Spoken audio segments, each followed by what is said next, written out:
বিসমিল্লাহির রহমানির রহিম। পরম করুণাময় ও অসীম দয়ালু আল্লাহর নামে শুরু। আলহামদুলিল্লাহিল্লাযী আনজালা আলা আবদিহিল কিতাবা ওয়া লাম ইয়াজআল লাহু ইওয়াজা।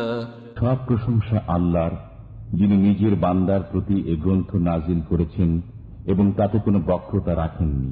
কাইয়িমান লিয়ুনযিরা বা'সান শাদীদান মিন লাদুনহু ويبشر المؤمنين الذين يعملون الصالحات أن لهم أجرا حسنا। একে সুপ্রতিষ্ঠিত করেছেন যাতে আল্লাহর পক্ষ থেকে একটি ভীষণ বিপদের ভয় প্রদর্শন করে এবং মুমিনদেরকে যারা সৎকর্ম সম্পাদন করে তাদেরকে এই সুসংবাদ দান করে যে তাদের জন্য উত্তম প্রতিদান রয়েছে। মাকিসিনা ফীহি আবাদা, তাতে তারা চিরকাল অবস্থান করবে।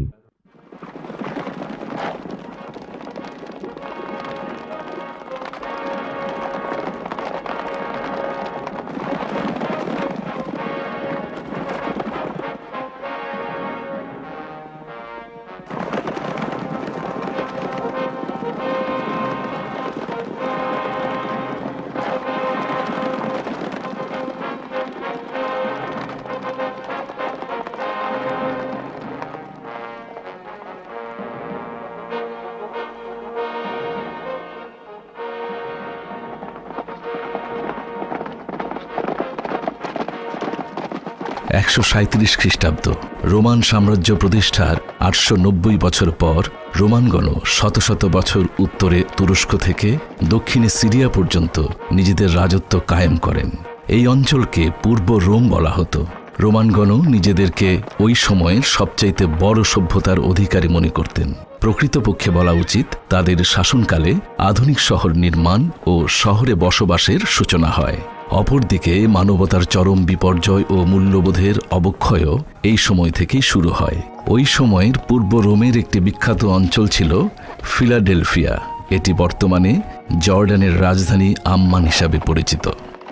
রোমের বার্তাবাহকগণ ফিলাডেলফিয়ায় প্রবেশ করেছেন। তারা খুব শীঘ্রই মহান রোমান সম্রাট হাদেরিয়ানুসের পূর্ব রোম অর্থাৎ ফিলাডেলফিয়ায় আগমনের সংবাদ এখানকার শাসক ডিওক্লেটিয়ানুসকে জানালেন এবং এই খবরটি রোমানদের জন্য অত্যন্ত আনন্দ উৎফুল্লের ছিল। ডিওক্লেটিয়ানুস বা স্থানীয় জনগণের ভাষায় দাগিয়ানুস অত্যন্ত শক্তিশালী ও কঠোর প্রকৃতির শাসক ছিলেন, যার মধ্যে বিন্দুমাত্র দয়া মমতা ছিল না। হযরত ঈসা ইবনে মারিয়ামের ঊর্ধ্বাকাশে গমনের পর মহান আল্লাহ তাআলার এই দিনের প্রচার প্রসার বৃদ্ধি হতে লাগল। এটি রোমানদের জন্য মাথা ব্যথার কারণ হয়ে দাঁড়ালো, কেননা তারা অলিম্পিয়ান খোদার অনুসারী ছিলেন এবং হরেক রকম খোদার ইবাদত করতেন। তারা তাদের খোদাগণের আইন ও সেরেক পূজার পতন ও বিনাশ সহ্য করতে পারছিলেন না এবং অপরদিকে এক ও অদ্বিতীয় খোদার প্রচার ও প্রসারের সাক্ষী হতে চাইছিলেন না। ফলে তারা অত্যন্ত কঠোরভাবে মহান আল্লাহর ইবাদতকারীদের বিরুদ্ধে কঠিন লড়াইয়ে অবতীর্ণ হলেন।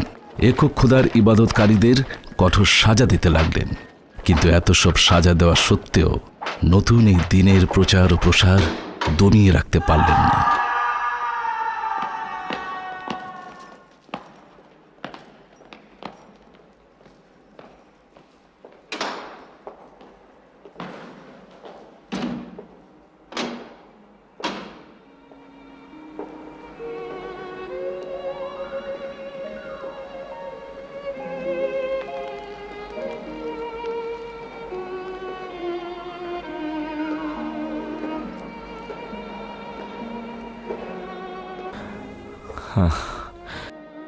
দেখ পলতুন, এটাই তোর জন্য সর্বশেষ সূর্যোদয়। সম্ভবত আগামীকালের সূর্যোদয় আর দেখতে পাবো না। আজকেই সফরের সরঞ্জাম গুছিয়ে নিতে হবে। কিন্তু কোথায় সেই সফর? তোর পরওয়ারদিগারের রহমতের সান্নিধ্যে তার মানে এই দুশ্চিন্তার বেড়াজাল ছিন্ন করে তোর অনুগ্রহের কোলে ঠাঁই নেব। হে মেহেরবান দয়ালু, জানি তুমি মহানুভবতা দেখিয়েছ, এই তুচ্ছ বান্দাকে ক্ষমা করেছ, এই বেচারাকে তোমার রহমতের ছায়াতলে ঠাঁই দিয়েছ। আমি তো আসলে নিজেকে চিনি। এই সকল দয়ার প্রতিদানের লজ্জিত হওয়া ছাড়া আর কি করতে পারি? এখনো ঘুমাওনি পুলতুন? খুব শীঘ্রই ঘুমিয়ে পড়ব, দীর্ঘ এক ঘুম, অতঃপর অনন্তকাল ধরে জেগে থাকা। পুলতুন, আচ্ছা, মৃত্যুর পরে যদি আবার জন্ম হয়, ও এত কষ্টভোগের পরেও যদি পুরস্কার পাওয়া না যায়, তবে কি হবে? তার মানে কি এই যে হাজার হাজার পয়গম্বরের ওয়াদা সত্যি হবে না? না না। পুলতনীয় সায়েন্তুস, চলো, দরজা খোলো, চলো। তাকে কোথায় নিয়ে যাচ্ছ? আদালতে। এদিকে আয়। প্লুটোনিয়াস, খোদা তোমার সহায় আছেন। খোদা তাআলার রহমত তোমার অপেক্ষায় আছেন। ভয় পেও না। এই থামো।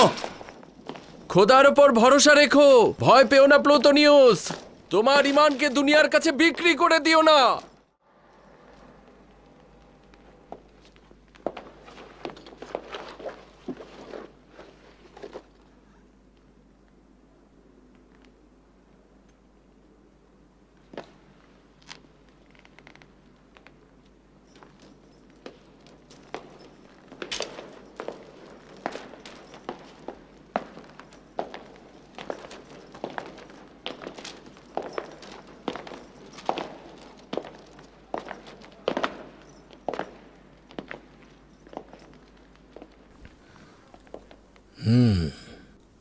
প্লুটোনিয়াস সায়েন্তুস।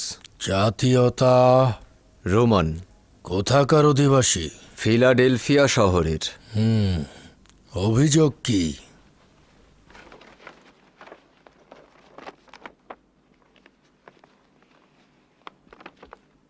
প্লুটোনিয়াস সায়েন্তুস, ওনার বিরুদ্ধে অভিযোগ হচ্ছে সে মহান সম্রাট হাদেরিয়ানুস ও অন্যান্য খোদাদের ভাস্কর্যের সম্মুখে তাজিম করেনি, এবং একই সাথে অভিযোগ হচ্ছে সে মহান সম্রাটের ভাস্কর্য ভাঙচুর করেছে। অতঃপর তওবা করার পরিবর্তে পরাক্রমশালী রোমান খোদা ও জুপিটারকে অস্বীকার করেছে, এবং একই সাথে তুচ্ছ ও গোলামদের দিন অর্থাৎ ঈসা মসিদের দিন সে গ্রহণ করেছে।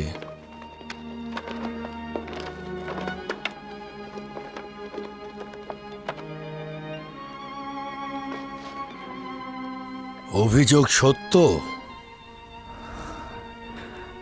জি।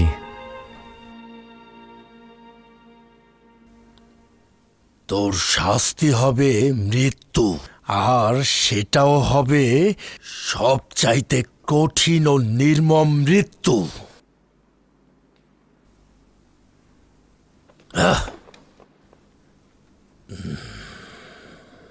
অর্থাৎ তোর মৃত্যু হবে আগুনে পুড়িয়ে মৃত্যু। শুনেছি তোদের মূল হর্তাকর্তা আদুনিয়া। যদি তার কোনো খবর আমাকে দিস, তবে তোর শাস্তি কিছুটা কমিয়ে দেওয়া হবে।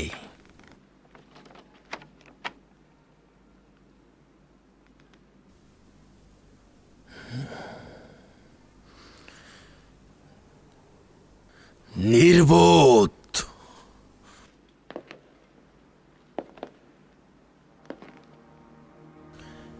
এই আদালত প্লুটোনিয়াস সায়েন্তুসকে মহামান্য সম্রাটের ভাস্কর্য ভাঙার অপরাধে অপরিচিত খোদার ইবাদত এবং মহামান্য সম্রাট হাদেরনিউসের বান্দাদের মধ্যে গোলযোগ তৈরির কারণে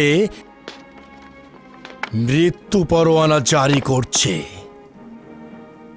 তোকে আজকে জোহরের সময় অপোলনের মন্দিরের নিকট পুড়িয়ে মারা হবে। ওকে নিয়ে যাও এখান থেকে।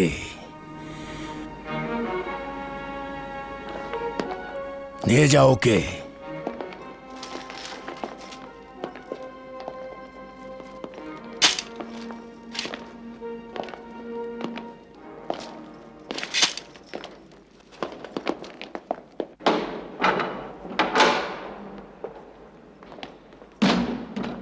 এই কারারক্ষী, এদিকে এসো, ওকে নিয়ে যাও।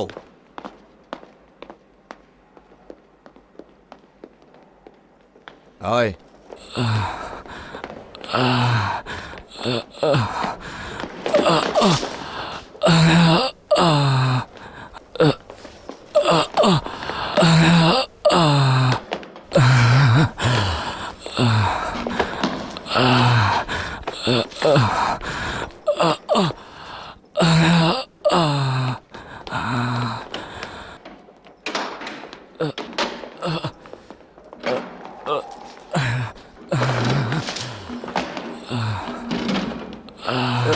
প্লুটোনিয়াস, তোমার ভাগ্যে কি হলো?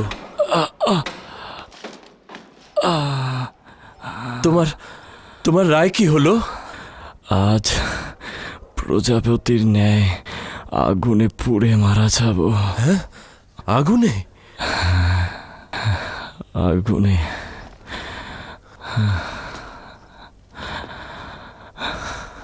এটা তো সবচাইতে কঠিন শাস্তি। সম্রাটের ভাস্কর্য ভেঙে ফেলার অপরাধ সবচাইতে মন্দ গুণ আর সবচাইতে কঠিন শাস্তি। তাই বলে কি আগুনে পোড়াবে? তাতে কি পার্থক্য রয়েছে এদনান? অবশ্যই পার্থক্য রয়েছে। পূর্বে তো জেনাকারী, ব্যভিচারী ও জাদুকরকে আগুনে পুড়িয়ে মারা হতো, কিন্তু এখন তাওহীদে বিশ্বাসীদের পুড়িয়ে মারা হচ্ছে। একদিন তো মরতে হবেই। এই পদ্ধতিতে কি অসুবিধা রয়েছে? হয় আগুনে পুড়ে, নয়তো ক্রুশবিদ্ধ হয়ে। খুব দ্রুতই এই মাটিতে মিশে যাব। কি অবাক ব্যাপার! মাটি থেকেই জন্ম নিলাম, এই মাটি থেকেই খাবার সংগ্রহ করলাম, আবার সেই মাটিতেই মিশে যাব। কিন্তু ভয় হচ্ছে। তার মানে তুমি মরতে ভয় পাচ্ছ, তাই না? না, মৃত্যুকে আমি ভয় পাই না, পুনরায় জীবিত হওয়াকে আমি ভয় পাই। জানো, আমি গণনা করে দেখেছি, কয়েক হাজার দিন বেঁচে ছিলাম, কিন্তু এর মধ্যে জীবিত ছিলাম শুধুমাত্র 1 বছর। আদুনিয়ার সঙ্গে যেদিন মোলাকাত হলো, সেদিন থেকেই বাঁচতে শুরু করলাম। এর পূর্বে অসংখ্যবার খোদার সঙ্গে নাফরমানি করেছি। খোদার কাছে পানহা চাইছি এই হাত দ্বারা, এই চোখ দ্বারা, এই পা দ্বারা। অসংখ্য গুনাহ করেছি আমি।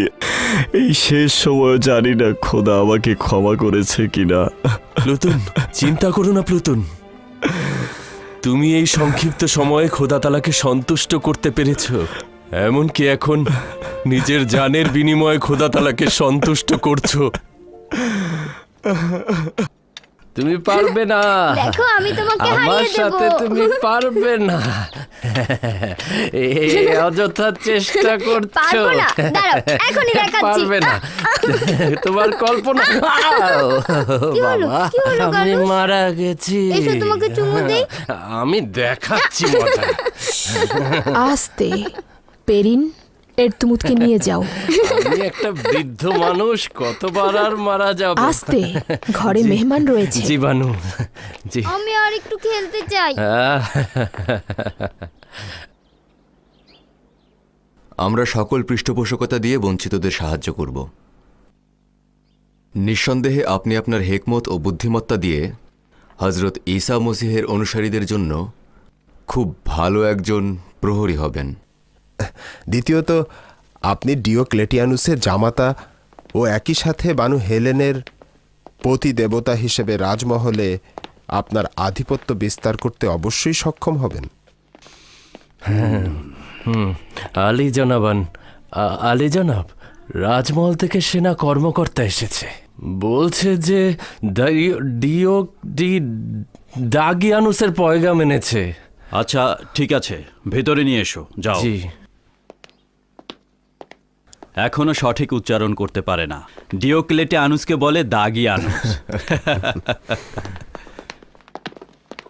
শুভ সকাল আলী জনাব। শুভ সকাল জনাব ডিওক্লেটিয়ানুস আপনাদের সহ শহরের গণ্যমান্য ব্যক্তিদের রাজমহলে গুরুত্বপূর্ণ আলোচনার জন্য ডেকেছেন। ঠিক আছে। কোনো আদেশ রয়েছে? না, তুমি আসতে পারো। তার মানে কি এমন ঘটল? খুব দ্রুতই বোঝা যাবে। গালুস, আমার টমটম প্রস্তুত করো। জি। তোমরা রাজমহলের দিকে রওনা করো। আমি প্রথম সুযোগেই তোমাদের সঙ্গে মিলিত হব। চেষ্টা করবে যেন আমার অনুপস্থিতি বুঝতে না পারে।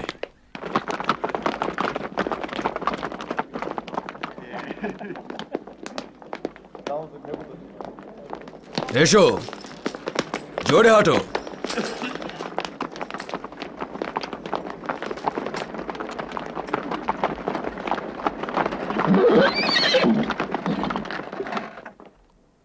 দরুদ আপনার উপরেও দরুদ। দেরি করলেন কেন? জানি না কেন ইয়াহুদি গণ্যমান্যদের খবর দেয়া হলো। অবশ্যই গুরুত্বপূর্ণ কোনো বিষয় রয়েছে। দরুদ আলী জনাব। দরুদ আলী জনাব। দরুদ দরুদ জনাব ডিওক্লেটিয়ানুসের উপদেষ্টা মণ্ডলী। দরুদ আপনাদের। দরুদ বিচারপতি গায়ুস। ও জনাব বিচারপতি। দুঃখিত জনাব জুলিয়াস, আপনার সাথে আমার সামান্য কিছু কাজ রয়েছে। আসলে বেশ কিছু রায়ের বিবরণী পেশ করা প্রয়োজন।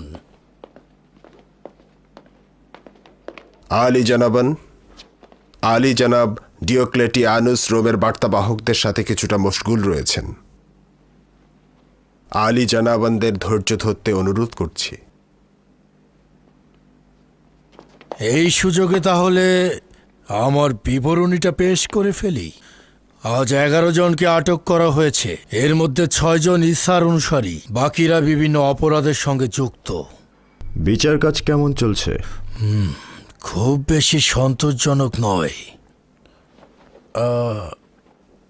হযরত ঈসার অধিকাংশ অনুসারী প্রতিরোধ করছে, তবে এদের মধ্যে অনেকের প্রতিবাদ করার সামর্থ্য নেই। তারা তওবা করছে অথবা তওবা করতে বাধ্য হচ্ছে। তওবাকারীগণ কোনো তথ্য দিচ্ছে? কেউ কেউ দিচ্ছে। যেমন ধরুন, ওদের মধ্যে আজ একজন আদুনিয়ার গোপনে তাবলিগ করার ব্যাপারে তথ্য দিয়েছে। তাকে গ্রেফতার করেছো? না আলী জনাব, সে একজন ভালো ফাঁদ হতে পারে। যদি তাকে নজরে রাখা যায় তবে হযরত ঈসার সকল অনুসারীকে একসাথে গ্রেফতার করা যাবে। খুবই ভালো কথা। তবে সতর্ক দৃষ্টি রেখো যেন ফাঁদ পালিয়ে না যায়। আর আমিও একজনকে তার দিকে নজর রাখতে বলবো। খোদা তাআলার উপর নিষ্ঠাবান থাকো। খোদা আমাদের সঙ্গে রয়েছে। আমাদের সালাম প্রিয় মওলা হযরত ঈসার নিকট পৌঁছে দিও। হ্যাঁ, পৌঁছে দিও। খোদা, তোমার নিকট পানাহা চাইছি। সাহস রেখো, নিজের তালাশকে বৃথা যেতে দিও না। সাহস রেখো। খোদা আমাদের সঙ্গে রয়েছেন। হ্যাঁ, খোদা আমাদের ফরিয়াদ কবুল করুন। তাকে নিও না, তাকে ছেড়ে দাও। বাধা দাও পুলুতুন, পুলুতুন ছেড়ে দাও। ভয় পেও না পুলুতুন, খোদা তোমার সহায় রয়েছে। ভয় পেও না।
সে এক ও অদ্বিতীয় খোদার ইবাদতকারী। রোমের খোদাগণকে কাফের বলেছে, সম্রাটের ভাস্কর্য ভেঙেছে, নাফরমানি করেছে। তাকে আগুনে পোড়ানো উচিত। হ্যাঁ, তাকে আগুনে পুড়িয়ে মারা উচিত। জলদি চলো, জলদি চলো।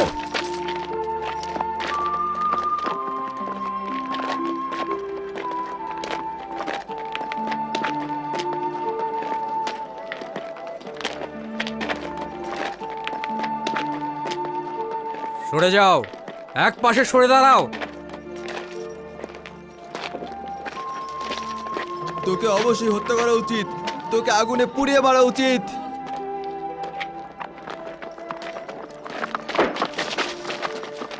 সরে যাও, এক পাশে সরে দাও। যেতে দাও, যাও, সরো, সরে যাও, সরে দাঁড়াও, সরে দাঁড়াও, সব সরে দাঁড়াও। কেন ওই ইতরটাকে এখনো আনছে না? ওই তো আসছে, ওর জন্য সর্বোচ্চ শাস্তি হচ্ছে ওকে পুড়িয়ে মারা। যদি তাদের শাস্তি আগুনে পুড়িয়ে মারা হয়, তাহলে তোমাদের শাস্তি কি হবে? তোমরাও তো একসময় তাদের মতোই ছিলে, সেটাকে ভুলে গেছো? হ্যাঁ, ইহুদিগণ নিজ গোত্রের খোদা ব্যতীত অন্য কোনো খোদার ইবাদত করে না। রোমের খোদা ব্যতীত অন্য যে কোনো খোদার ইবাদতের শাস্তি হচ্ছে মৃত্যু। সে যদি ইয়াহুদার পুত্র হয় তাতেও কোনো কিছু যায় আসে না। কি বললি? ইয়াহুদার গোত্রকে অপমান করার কোনো হক তো নেই। নামিয়ে কথা বল। এই শান্ত হও, তোমরা শান্ত হও। কি হয়েছে তোমাদের? এদিক থেকে সব সরে দাঁড়াও, রাস্তা খালি করে দাও, রাস্তা খালি করে এক পাশে সরে যাও। হ্যাঁ, ওকে পুড়িয়ে মারা উচিত, ওকে মেরে ফেলা হোক। দাঁড়াও, এক ও পাশে। একটা কাফের, মুনাফিক, ওকে পুড়িয়ে ওর মারা বাঁচার কোনো উচিত। অধিকার নেই। ওকে পুড়িয়ে মারো, ওকে হত্যা ওকে করা আগুনে উচিত। পুড়িয়ে মারা উচিত। হ্যাঁ হ্যাঁ, ওর ওর বেঁচে মারা থাকার উচিত। কোনো অধিকার নাই। ওকে পুড়িয়ে মারো। ওকে পুড়িয়ে মারুন, এক্ষুনি পুড়িয়ে মারুন। ওকে শেষ করে মেরে ফেলো, ওকে শাস্তি শেষ করে দাও। ওর বাঁচার দরকার নেই, মারো ওকে, মারো ওকে, মেরে ফেলো।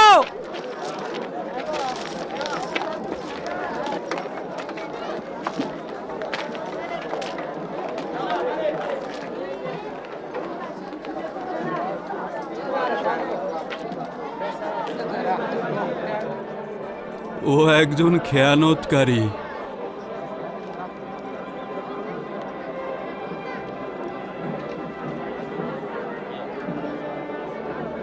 ওকে হত্যা করা উচিত।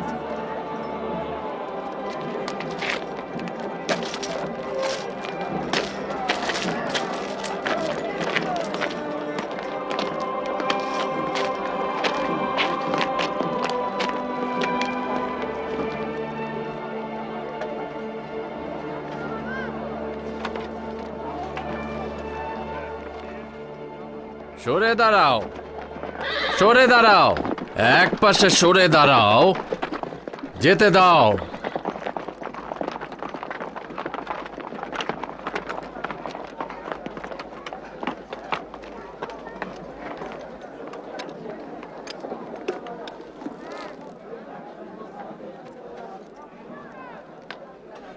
ফিলাডেলফিয়ার মহামান্য আদালতের হুকুম অনুযায়ী আলী জনাব ডিওক্লেটিয়ানুসের ফরমান, ফিলাডেলফিয়ার অধিবাসী প্লুটোনিয়াস সাইন্তুসের খোদার প্রতি অবজ্ঞা, মহান সম্রাটের পবিত্র ভাস্কর্যের সম্মুখে কোরবানি দিতে অস্বীকার করার অপরাধ, ভাস্কর্য ভাঙার অপরাধ এবং সর্বোপরি হযরত ঈসার মিথ্যা ধর্ম ও দ্বীনের প্রতি আকৃষ্ট থাকার কারণে মৃত্যুদণ্ড কার্যকর করা হচ্ছে। এই শাস্তি তাদের জন্যই যারা নতুন এই ধর্মের অনুসারী হবে এবং রোমানদের ফরমানের প্রতি অবাধ্য হবে। আদালতের রায় অনুযায়ী তাদের আগুনে পুড়িয়ে মারা হবে। এখন সেরকমই একটি রায় বাস্তবায়ন করা হবে। তাকে পোড়ানোর পর 3 দিন 3 রাত এইখানে রাখা হবে, যেন পশু পাখির খাবারে পরিণত হয়। যারা রোমের শক্তিশালী খোদা ও মহামান্য সম্রাটের পবিত্র আইন মেনে চলবে না এবং হযরত ঈসার মিথ্যা দিনের পথে চলবে, তাদের জন্য এই মৃত্যু দৃষ্টান্তমূলক শিক্ষা হবে। মেরে ফেলো ওকে, ওকে মেরে ফেলো, ওকে আগুনে পুড়িয়ে শেষ করে দাও। মারো। ওকে মেরে ফেলা উচিত। ওকে পুড়িয়ে মারো, ওর মারা উচিত। কাফিরকে মেরে ফেলো, ও জঘন্য কাজ করেছে। ওকে মেরে ফেলো, ওর শাস্তি মৃত্যুদণ্ড, হত্যা করো। শুরু করো।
একটু দাঁড়াও। আলী জনাব,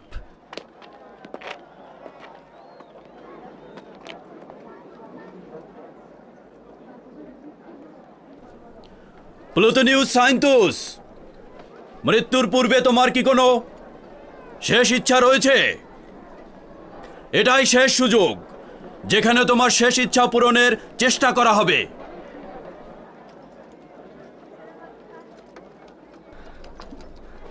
হযরত মারিয়ামের পুত্র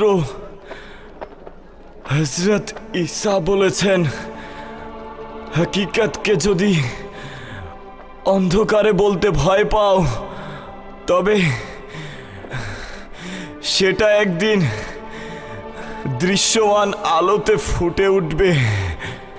যে ঈমানের বিষয়ে নির্জন কোনো ঘরের কোণে আলোচনা করেছিলে, একদিন সেই কথা প্রতিটি বাড়ির ছাদে প্রতিধ্বনিত হবে। ওর অবশ্যই মারা যাওয়া উচিত। ওকে আমি দেখেছিলাম, ও সেই কাফের। ওকে কেন এখনো মারছে না? ওটাকে পুড়িয়ে মারো। ওকে জলদি পুড়িয়ে মারো।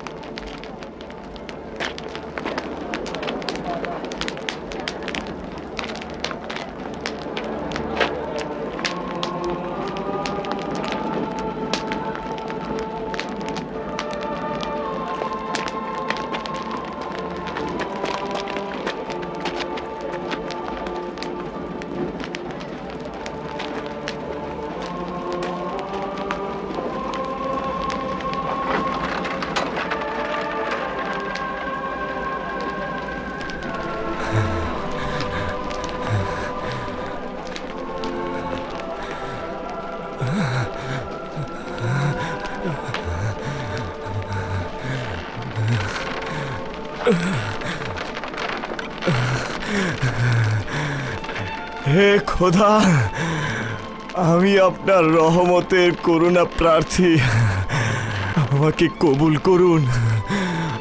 হে পরওয়ারদিগার, কবুল করুন। হে আল্লাহ, আমাকে ধৈর্য ধরার শক্তি দান করুন। প্লুটন, হযরত ঈসা মসির কাছে আমাদের সালাম পৌঁছে দিও।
আলী জনাব ডিওক্লেটিয়ানুস। দরুদ আলী দরুদ আলী জনাব। দরুদ। দরুদ আলী জনাব, দরুদ ডিউক্লেটিয়ানুস। দরুদ আলী জনাব। দরুদ আলী জনাব। দরুদ আলী জনাব ডিউক্লেটিয়ানুস। দরুদ। দরুদ আলী জনাব। দরুদ।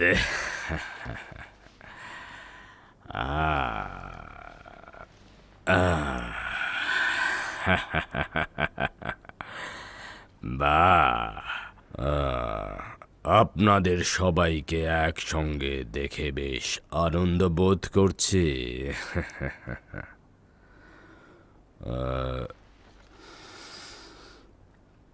ম্যাক্সিমিলিয়ানুসকে দেখতে পাচ্ছি না যে। জনাব ম্যাক্সিমিলিয়ানুস সময়ের ব্যাপারে অত্যন্ত সচেতন। তিনি খুব শিগগিরই হয়তো এখানে এসে পৌঁছাবেন। সম্ভবত তিনি পথেই আছেন আলী জনাব। ঠিক আছে। মনে হচ্ছে জনাব ডিওক্লেটিয়ানুস আমাদেরকে কোনো গুরুত্বপূর্ণ বিষয় বলার জন্য ডেকেছেন। হ্যাঁ, অনেকটা সেরকম। ফিলাডেলফিয়া খুব দ্রুতই তার ইতিহাসের পাতাতে একটি গুরুত্বপূর্ণ ঘটনার সাক্ষী হতে যাচ্ছে। যে দিনটি হয়তো ফিলাডেলফিয়ার ইতিহাসে আর কখনোই পুনরাবৃত্তি হবে না।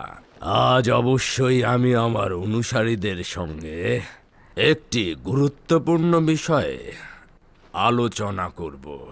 বিশেষ চর পয়গাম এনেছে যে খুব শীঘ্রই প্রাচ্যের এই রোমান ভূমিতে আমাদের মহান সম্রাট হাদেরিয়ানুস আগমন করবেন।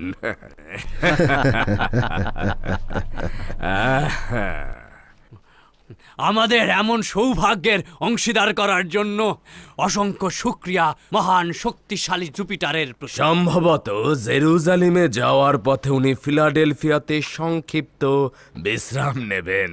নিঃসন্দেহে এটা খুবই আনন্দের খবর। আমাদের এমন সৌভাগ্যে অংশীদার করার জন্য অনেক শুকরিয়া।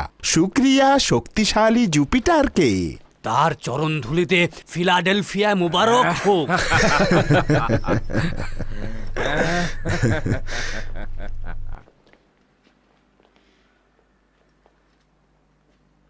বলছিলেন আসার সম্ভাবনা রয়েছে, তার মানে কি নিশ্চিত নয়? পরিবর্তনের সম্ভাবনা তো রয়েছে, তবে আপাতত সিদ্ধান্ত এটাই যে আমরা তার আগমনের প্রস্তুতি নেব। পানাহ চাইছি মহান জুপিটারের কাছে। কি সৌভাগ্য আমাদের, মহান সম্রাটের দিদার লাভ করব। শুধু রোমান জাতির মহান খোদার দিদারই নয়, বরং অর্ধ পৃথিবীর খোদার দিদারের সৌভাগ্য। এমন সৌভাগ্য কিন্তু প্রতিটি ইনসানের ভাগ্যে জোটে না। শুনেছি জনাব ডিওক্লেটিয়ানুস এই মহান খোদার সঙ্গে একই রণাঙ্গনে ছিলেন। ঠিক শুনেছ, টারাজান সাম্রাজ্যের সময় জনাব হাদেরিয়ানুস বিশাল রোম বাহিনীর প্রধান সেনাপতি ছিলেন, আর আমি তার লস্কর বাহিনীর একটি অংশের প্রধান ছিলাম। আচ্ছা, এটা কি সঠিক যে আপনি জনাব হাদিরিয়ানুসের জান বাঁচিয়েছিলেন? ক্ষমা করবেন আলী জনাব, আমি শুনেছিলাম সেটা একটা ভয়ঙ্কর মুহূর্ত ছিল। ইরানিদের সঙ্গে যুদ্ধে হঠাৎ দুশমনরা হামলা করল, রোমান সৈন্যদের পেছনে পালিয়ে যেতে বাধ্য করা হলো এবং জনাব হাদেরিয়ানুসকে বন্দী করা হলো। আর কিছুটা বিলম্ব হলেই তার জান কতল হয়ে যেত। কিন্তু জনাব ডিওক্লেটিয়ানুস এই বিপজ্জনক অবস্থা টের পেয়ে বিলম্ব না করে এই শত্রুবাহিনীকে হামলা করলেন। তিনি বীরত্বের সাথে শত্রুবাহিনীকে পরাস্ত করে তাকে নাজাত করলেন।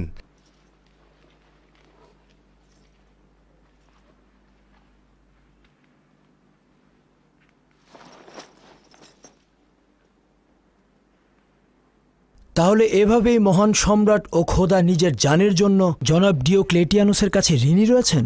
তার মানে মানুষের খোদা নিজের জানের জন্য বান্দার কাছে ঋণী? আপনার মতো একজন বিজ্ঞ উপদেষ্টার কাছে এই কথা শোভনীয় নয়। এটা মোটেই আজব নয়। আসলে খোদাগণই নিজেদের শুধু নাজাত দিতে পারেন। অবশ্য জেনে রাখা ভালো যে বান্দাগণই খোদাগণের বাহু এবং কখনো কখনো খোদার নাজাদের জন্য ব্যবহার হয়ে থাকেন। অবশ্য যা এখনো বলা হয়নি সেটা হলো জনাব ডিওক্লেটিয়ানুস কর্তৃক জনাব হাদেরিয়ানুসের জান রক্ষার সময় হতে এখন পর্যন্ত জনাব হাদেরিয়ানুস খোদার সর্বোচ্চ আসনে অধিষ্ঠিত হতে পারেননি।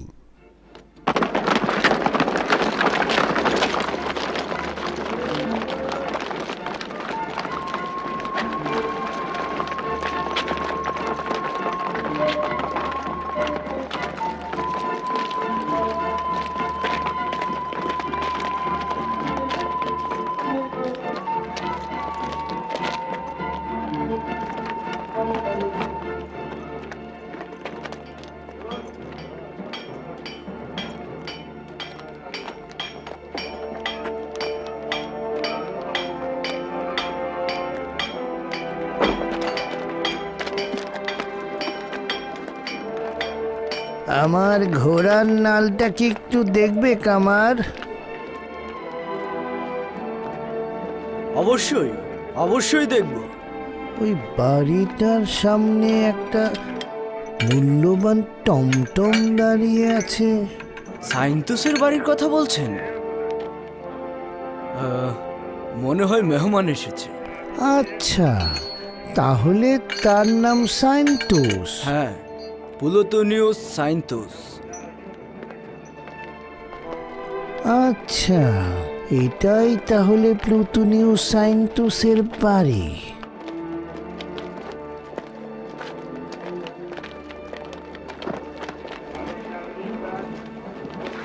আরে কোথায় যাচ্ছেন? এই যে শুনছেন, আপনার ঘোড়ার নাল লাগাবেন না। এই যে চলে গেল। আরে আপনার নাল লাগাবেন না, পাগল নাকি?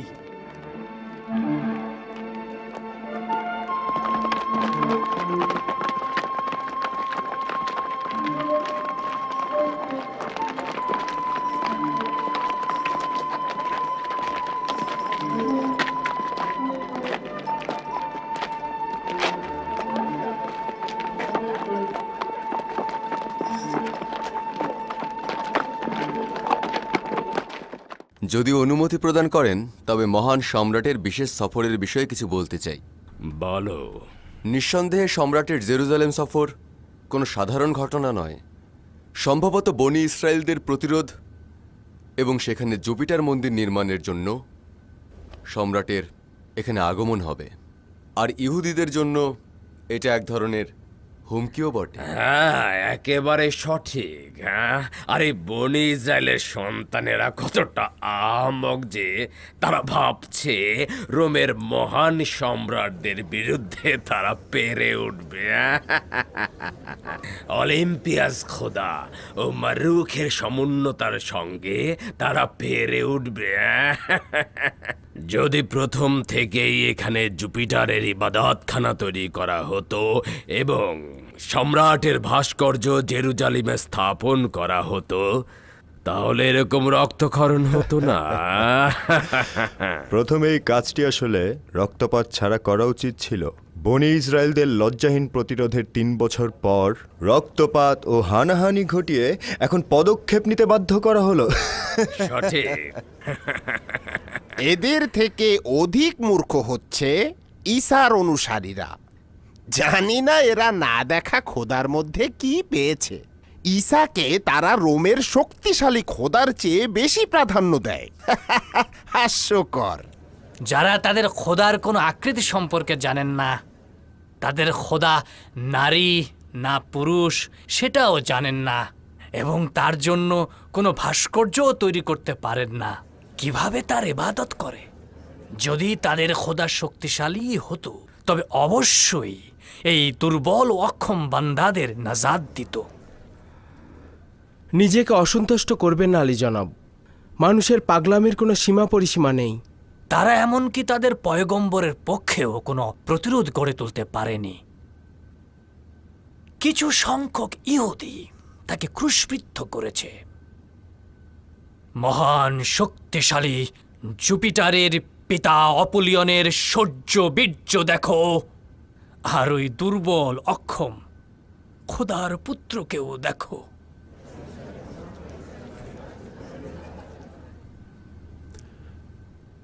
বলা হয়ে থাকে যে হজরত ঈসার মূল ধর্মে কোথাও উল্লেখ নেই যে তিনি খোদার পুত্র। বরঞ্চ তিনি খোদার পয়গম্বর ছিলেন।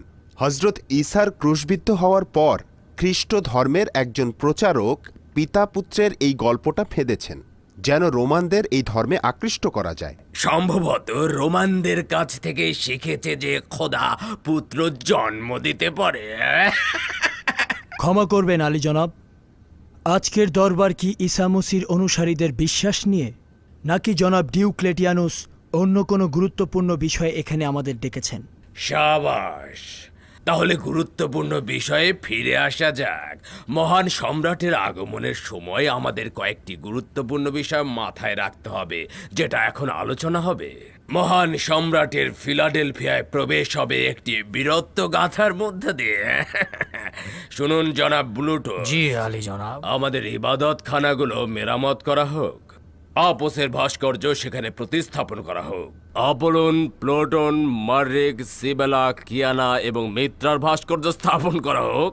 যত রকম ইবাদত খানা রয়েছে এবং যত রকম খোদার ইবাদত করা হয় তাদের নামে ইবাদত খানা তৈরি করা হোক। এবং প্রিয় মেয়র জনাব সুরিমানুস, আপনার কাছে চাইছি প্রভু জায়ানুসের ভাস্কর্য স্থাপন করে শহরের সদর দরজায় স্থাপন করা হোক।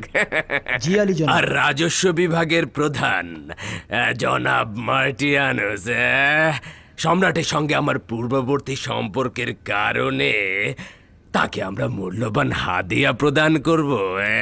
কিন্তু আজ থেকে রাজস্ব দ্বিগুণ করে দিন। কিভাবে করবো আলী জনাব? এটাই তো অনেক কষ্টে জমা করে থাকি।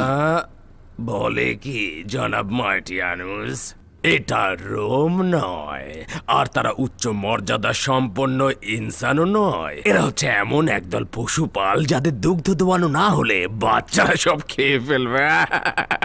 সুতরাং দুগ্ধ সংগ্রহ করো, বোঝা গেল? আর প্রিয় ডিনাসিউসে আজিজ, মহান সম্রাটের উপস্থিতিতে নাট্যশালা চাই। প্রচুর গ্ল্যাডিয়েটর সংগ্রহ করুন, প্রচুর সংখ্যক ভয়ঙ্কর সিংহ ও ভাল্লুক চাই, আর তাদের সঙ্গে ওই ঈসা মসিহের অনুসারী চাই। ঈসা মসিহের অনুসারী কেন আলী জনাব? জানি যে চিকিৎসকের সঙ্গে ক্রোধ উপযুক্ত নয়, কিন্তু অবাক হচ্ছি এত ভোতা জেহেন তো আপনার ছিল না জনাব তেলমিখা। আচ্ছা, আপনি আমাকে বলুন তো, ভয়ঙ্কর সিংহ ভাল্লুক কিভাবে সম্রাটকে বিনোদন দেবে? বুঝতেই পারছেন, ফিলাডেলফিয়ার জমিন ঈসা মসিহের অনুসারীদের রক্তে একেবারে সয়লাব হয়ে যাবে।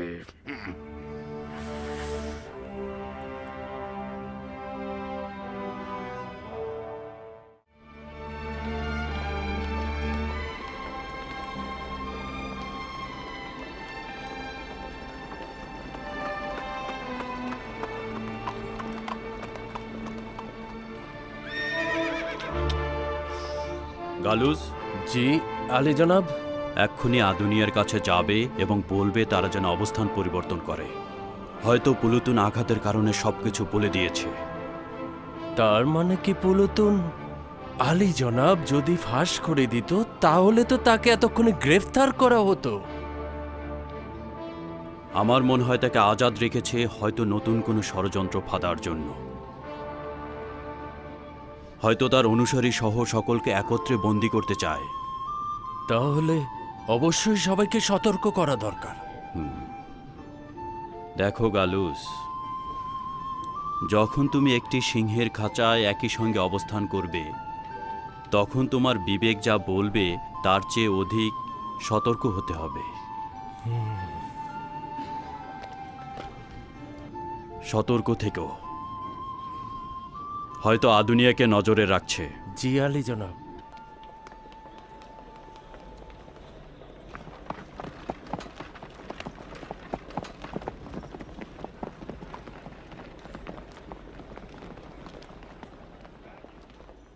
শ্যামল, এদিকে এসো। আমি ফিরে না আসা পর্যন্ত ঘোড়ার দিকে লক্ষ্য রেখো, ঠিক আছে? জি আচ্ছা।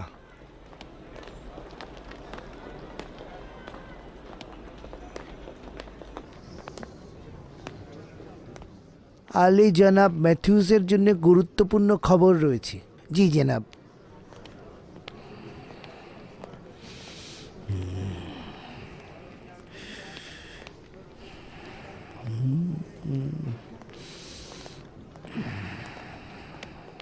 সালাম আরজ করছি আপনার জন্য জান কোরবান আলী জনাব। ব্যাপার কি খুশি খুশি দেখাচ্ছে? প্রথমে তাকে অনুসরণ করছিলাম, ঈশার অনুসারীর আগুনে পোড়ানোর অনুষ্ঠানে গিয়েছিল, অতঃপর ওই জওয়ানের পিতার বাড়িতে গিয়েছিল। আচ্ছা, আচ্ছা। আপনার মেহেরবানি জনাব, আপনার মেহেরবানি।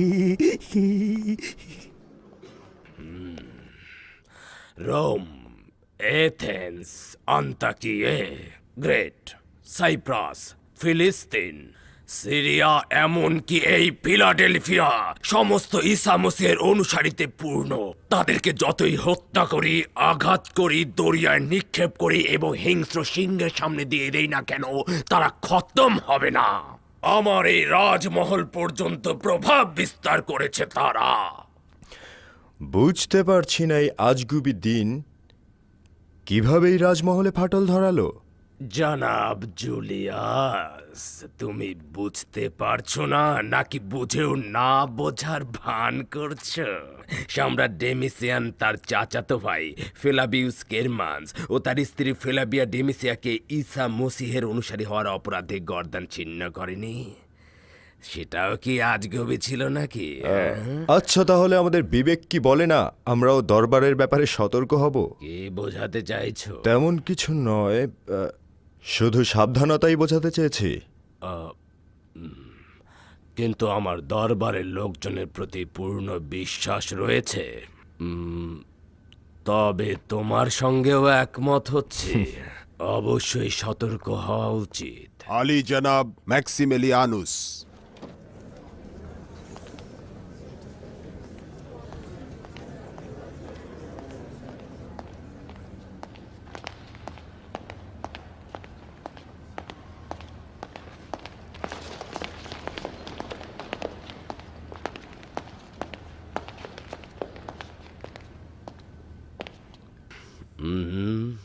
তাহলে আমাদের বিজ্ঞ উপদেষ্টা আগমন করলেন। আপনার খেদমতে নিজেকে উৎসর্গ করছি।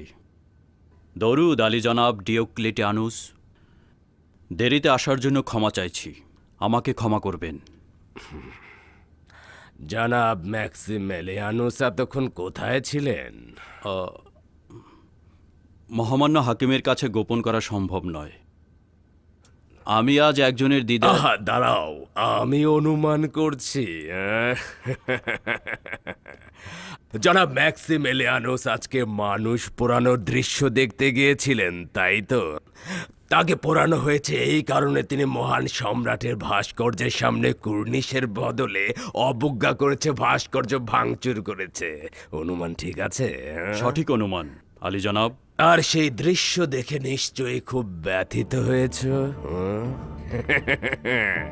আগুনের স্ফুলিঙ্গগুলোর আসমানের দিকে দাও দাও করে জ্বলে ওঠা, অপরাধীর চিৎকার আহাজারিতে প্রকম্পিত চারপাশ আসলেই কি দেখার মতো নয়? এই দৃশ্য দেখে জনগণ উল্লাসে মেতে ওঠে আর দুশ্মনগণ ভয়ে শিউরে ওঠে। কিন্তু জনাব ম্যাক্সিমিলিয়ানুস, আমরা তো প্রতিদিন এই দৃশ্য দেখছি। এই আগুনে পোড়ানোর অনুষ্ঠান কি এই সভা থেকেও বেশি গুরুত্বপূর্ণ ছিল? দেরিতে আসার কারণটা শুধুমাত্র ওই অনুষ্ঠান ছিল না। এই বান্দা রোমের একটি পরিবারের সঙ্গে মোলাকাতে ছিল। কেউ কি অসুস্থ ছিল? না, অভাবে ছিল। তাদের সমবেদনা জানাতে এবং সাহায্য করতে গিয়েছিলাম।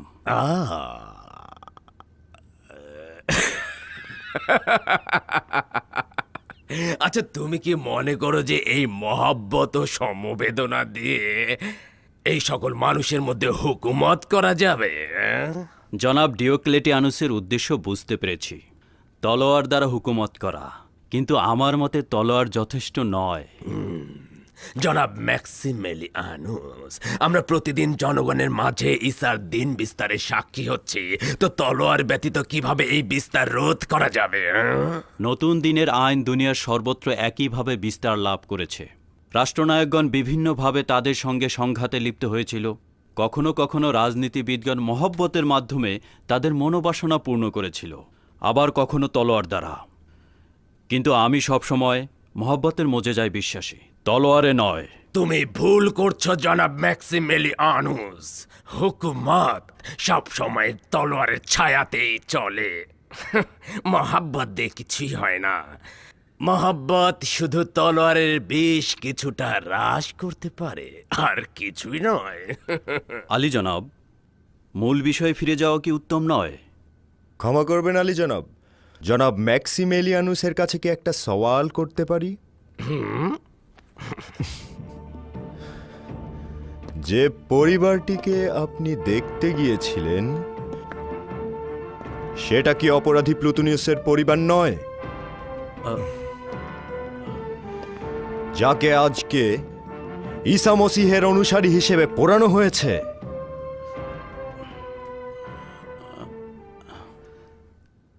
একজন অপরাধীকে যেমন শাস্তি দেওয়া উচিত, একজন অভাবীকেও তেমন সাহায্য করা উচিত। অবাক হচ্ছে, তুমি তাহলে একজন অপরাধী খ্রিস্টান পরিবারকে দেখতে গিয়েছিলে? জি আলী জনাব, আপনার কথা ঠিক, কিন্তু আলী জনাবের দৃষ্টিতে একজন অপরাধীর কারণে তার পরিবারেরও কি শাস্তি পাওয়া উচিত? জনাব ম্যাক্সিমেলিয়ানুস, নিজেকে সংযত রাখো। তুমি খুব ভালো করে আমাকে চেনো এবং জেনে রাখো মানুষের জান আমার কাছে কীট পতঙ্গের চাইতে অধিক দামি নয়। তুমি আমার কন্যার পতি, কিন্তু আমার চক্ষুদয়ের চাইতে অধিক প্রিয় নও। যদি না জেনে থাকো তবে আমার কন্যার কাছে জিজ্ঞেস করবে, সে সাক্ষী আছে কিভাবে খেয়ানতকারীদের জিভ টেনে আমি ছিঁড়ে ফেলেছি। সতর্ক হও, একটুখানি সন্দেহের সৃষ্টি হবে আমার জন্য যথেষ্ট।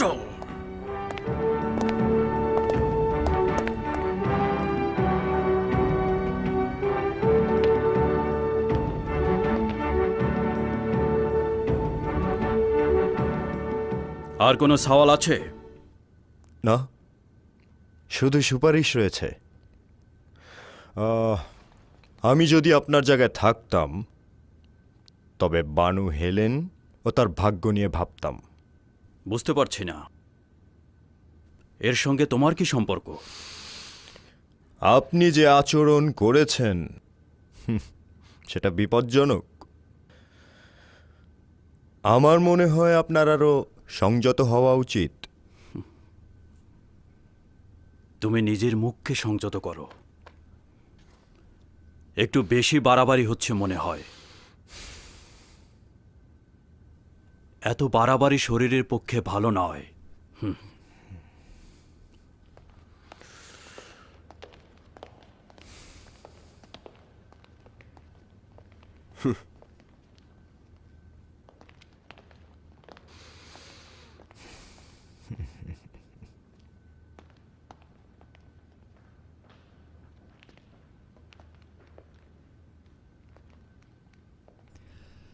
এর মানে কি হতে পারে জনাব ম্যাক্সিমেলিয়ানুস একজন তাওহীদে বিশ্বাসী? সহজভাবে গ্রহণ করাটা ঠিক হবে না। ভবিষ্যতের ঘটনাবলীর দিকে অবশ্যই নজর রাখা উচিত। জনাব ম্যাক্সিমিলিয়ানুস, হ্যাঁ,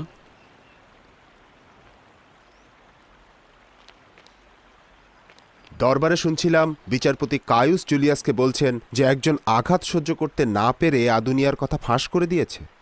আমিও তাই ভাবছিলাম। চিন্তা করো না, গালুসকে পাঠিয়েছি আদুনিয়াকে খবর দিতে। আচ্ছা, জুলিয়াস কিভাবে বুঝলো যে আপনি কোথায় গিয়েছিলেন? মনে হয় আমার পেছনে তারা গুপ্তচর লাগিয়েছে। আচ্ছা, সে কতটুকু জানতে পারে?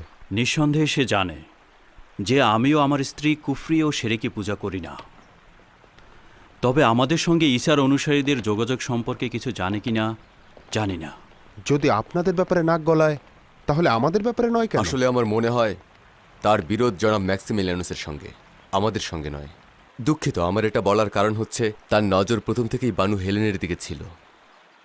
হ্যাঁ, এটা আমি যেমন জানি তেমন বানু হেলেন ও ডিওক্লেটিয়ানুসও জানে। বানু হেলেন সকলের চাইতে পুতু পবিত্র ছিল এবং চাইলে আরও শ্রেষ্ঠ কাউকে বিয়ে করতে পারত। আপনার অবশ্যই সতর্ক থাকা উচিত। সে সম্রাটের অনেক কাছের লোক। আপনার প্রতি তার যে বিদ্বেষ রয়েছে, সে যদি তার বীজ দাঁতগুলো আপনার উপর বসিয়ে দেয় তাহলে কিন্তু তা হাড় ভেদ করে প্রবেশ করবে। চিন্তা করো না, আমার বিরুদ্ধে তার কোনো দলিল নেই।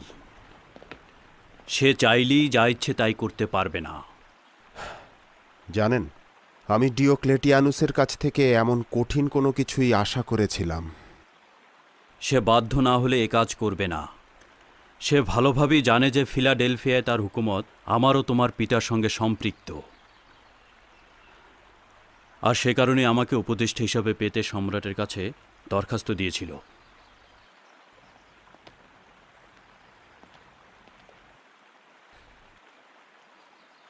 মহামান্য হাকিম যদি অনুমতি দেন তো বলি, আপনার হুকুমতের মূল ভিত্তির সিদ্ধান্তগুলো আপনার ক্ষমতাকে নড়বড়ে করে দিতে পারে। ম্যাক্সিমেলিয়ানুস শুধুমাত্র আপনার মেয়ে জামাতাই নন, রোমের বিখ্যাত বিচারক পরিবারের জনাব সানাতুর মার্সেলুস সানাতুরের সন্তানও বটে। প্রকৃতপক্ষে সম্রাটের অত্যন্ত কাছের মানুষ। তার বিষয়ে সিদ্ধান্ত গ্রহণ করা অত্যন্ত মুশকিলের ব্যাপার। হ্যাঁ, বুঝতে পারছি। তার এসব কার্যকলাপ অন্যান্যদেরকে দুঃসাহসী করে তুলবে। যদি তার দিক থেকে কোনো বিপদ টের পাই তাহলে এক মুহূর্ত বিলম্ব করব না, কিন্তু এই মুহূর্তে তাকে আমার দরকার।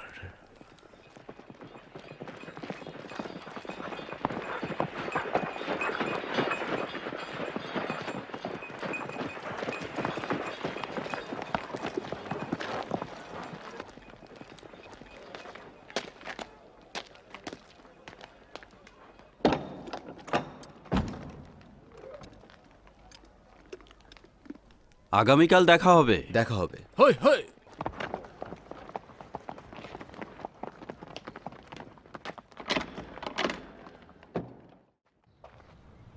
আমি খেলতে চাই, আমার একা একা ভালো লাগছে না। শান্ত হও এরতুমুত, তুমি খেলবে।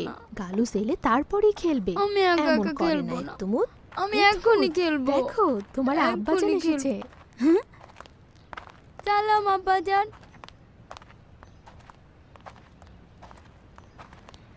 আজকে আমি কোনো দুষ্টুমি করিনি আব্বাজান। দুষ্টুমি করবে কেন? তুমি তো আমার ভালো ছেলে, শান্তশিষ্ট পুত্র আমার। এরতুমুত, এদিকে এসো বাবা আমার। তোমার আব্বাজান একটু ক্লান্ত আছেন, ওনাকে বিশ্রাম নিতে দাও। যাও ওদিকে গিয়ে খেলো।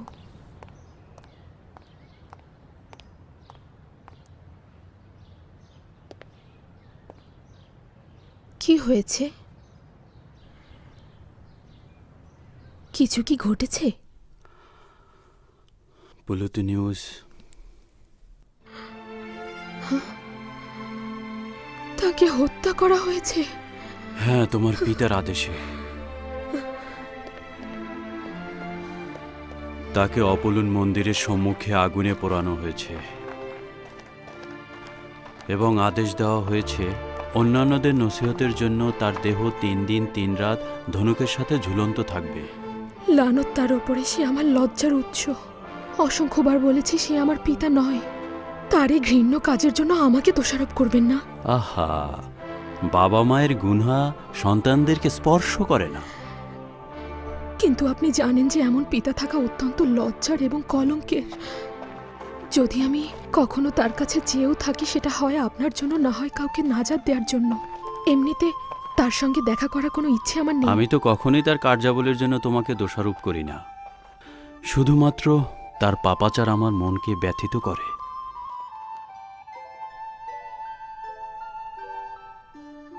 আপনার চোখে দেখা ও আমার অনুমান করা কখনোই এক নয়। হ্যাঁ, আজ তোমার পিতা ডিওক্লেটিয়ানুস আমাকে হুমকি দিয়েছে। সে বলেছে যে তার চক্ষুশূল হবে তাকে সে উপড়ে ফেলবে। হ্যাঁ, সে এটা করতে পারে। যেহেতু সে হুমকি দিয়েছে, সে এটা করেই ছাড়বে।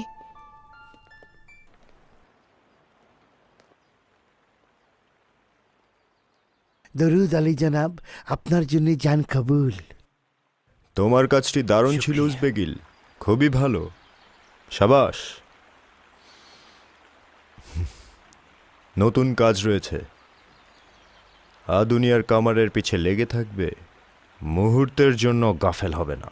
আদেশ শিরোধার্য। দেখো দেখো, জুলিয়াসও কিন্তু ম্যাক্সিমিলিয়ানুস থেকে কম বিপজ্জনক নয়। আমারও তাই মনে হয়। শুধু আদেশ করুন। চোখে চোখে রাখবে তার সঙ্গে কারা যোগাযোগ করে। আপনার জন্য জীবন উৎসর্গ করে দেব।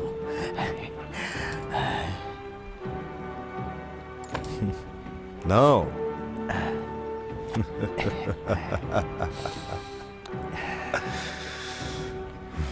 জীবন কোরবান রইল।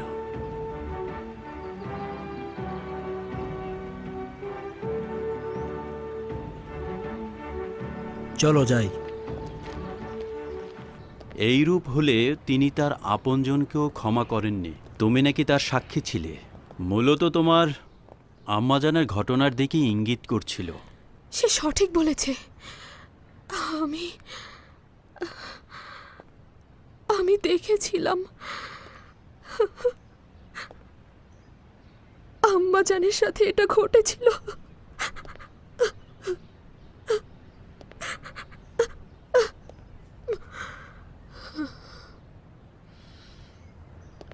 আমার আম্মাজানের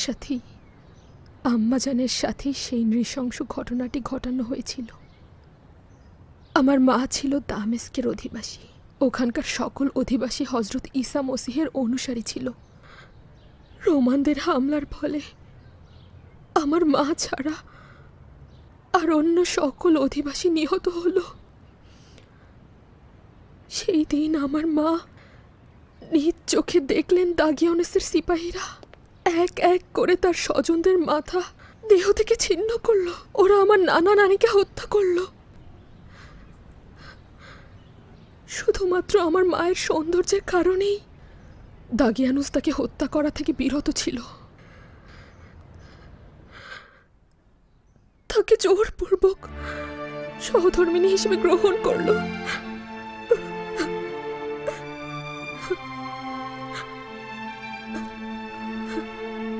জানি হেলেন, এই ঘটনা আমি পূর্বেও শুনেছিলাম। আপনারা শুধু শুনেছেন, আর আমি নিজ চোখে যেটা দেখেছি সেটা কি করে ভুলে যাব? আমি সেটা কি করে ভুলে যাব বলুন?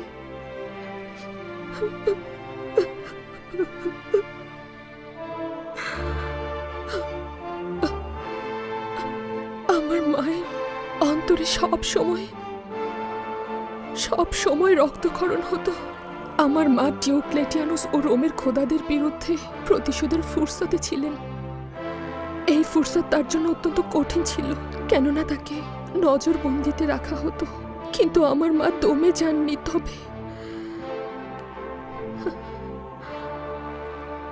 তবে একদিন খবর পেলাম যে কে বা কারা যেন রোমান খোদাদের ভাস্কর্য ভেঙে ফেলেছে। মূর্তি ভাঙচুরকারীদের বিরুদ্ধে দাগিয়ানুস কঠিন শাস্তি ঘোষণা করল। কঠিন শাস্তি।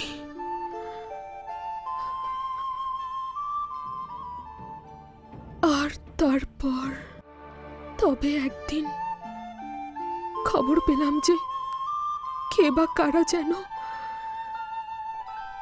রোমান খোদাদের ভাস্কর্য ভেঙে ফেলেছে। মূর্তি ভাঙচুরকারীদের বিরুদ্ধে দাগিয়ানুস কঠিন শাস্তি ঘোষণা করল। কঠিন শাস্তি।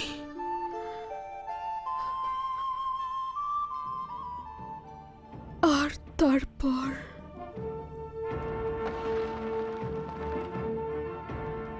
হে মরিয়ম মুকাদ্দাস, এই কাজ বিপজ্জনক। নিজের প্রতি রহম করুন।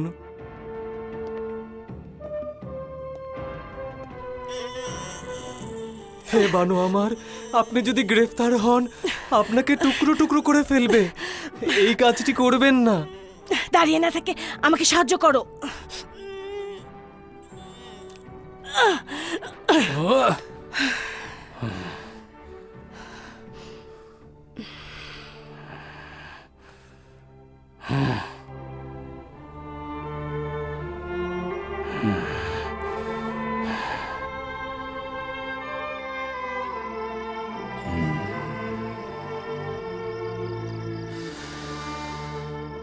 আমি তোকে আফ্রিকানের দিকে নজর রাখতে বলেছিলাম, কিন্তু তুই নিজেই খোদাগণের সঙ্গে খেয়ানাত করেছিস এবং তার সঙ্গে এক হয়েছিস।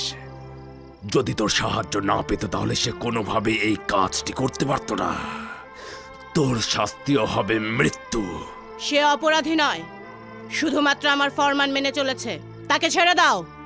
তার অপরাধ এটাই যে সে আমার ফরমান অবজ্ঞা করে তোর আদেশ পালন করেছে। মুন্ডুপাত করে ফেলো।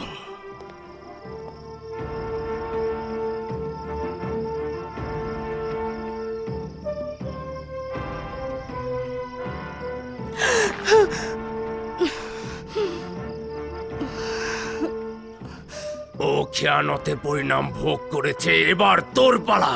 তুই খোদাগণের আগুনে জ্বলে পড়ে মরবি। আমাকে মৃত্যুর ভয় দেখিও না। যেদিন আমার চোখের সামনে পাথরের মূর্তিগুলোর কাছে আমার সব আত্মীয় স্বজনকে কুরবানি করেছিলে, আমার পিতামাতার গর্দান ছেদ করেছিলে, সেদিনই সিদ্ধান্ত নিয়েছিলাম এর প্রতিশোধ আমি নিজে নেব। তোকে একটা ফুরসাদ দিতে চাইছি। বল অপুলুনকে সাক্ষী রেখে ঈসার খোদার দিন থেকে মুক্তি পেতে চাস কিনা? আমি এক অদ্বিতীয় খোদা ছাড়া আর কারো ইবাদত করি না, আর তাকে ছাড়া আর কোনো খোদাকে চিনিও না। এখনো সুযোগ রয়েছে। রোমের খোদাদেরকে সেজদা এবং তাদের জন্য কোরবানি করবি কিনা?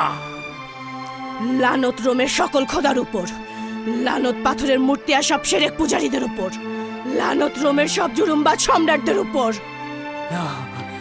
না,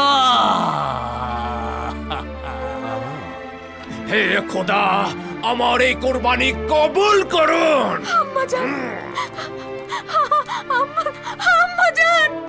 আমার আম্মাজানকে ছেড়ে দাও। কন্যা আমার হেলেন, এই শক্তিশালী অপুলুন খোদা, এই শাস্তি তাদের জন্য যারা আপনার প্রতি খেয়ানত করে। হে মহান খোদা, হে বান্দাকে কবুল করুন, হে লজ্জিত বান্দাকে কবুল করুন। হে ইলাহি, আমার কন্যাকে তোমার নিকট অর্পণ করলাম, তার প্রতি লক্ষ্য রেখো। পরওয়ারদিগার, ভাস্কর্যগুলো কেন ভেঙেছি? তোমার জন্য। আম্মাজান, তিনি আমার চোখের সামনে আগুনে পড়ে মরলেন আর আমি কিছুই করতে পারলাম না। হে পরওয়ারদিগার, তার আত্মাকে মরিয়াম মুকাদ্দেসের সঙ্গে মোলাকাত করিয়ে দাও। তিনি বীর রমণী ছিলেন। আমি এখন আপনাকে নিয়ে ভীষণ চিন্তিত। একদিন না একদিন উনি তো আপনার সম্পর্কে অবশ্যই জানতে পারবে। আমি একটা ভয়ঙ্কর স্বপ্ন দেখেছিলাম। জানি না খোদা তাআলা আমার ভাগ্যে কি লিখে রেখেছেন। আমি আপনাকে নিয়ে ভীষণ ভয় পাচ্ছি। তুমি অযথা দুশ্চিন্তা করো না, চিন্তা করো না। যা কিছুই ঘটুক না কেন, আমরা একসঙ্গে মোকাবেলা করব। গতরাতে স্বপ্নে দেখেছি দাগিয়ানুস আপনাকে হত্যা করেছে, কিন্তু আপনি জীবিত হয়ে উঠেছেন।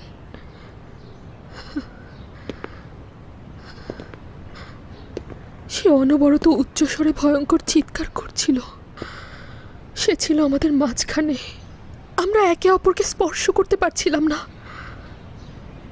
আমাদের মধ্যে ব্যবধান ছিল বিশাল। আমি জওয়ান ছিলাম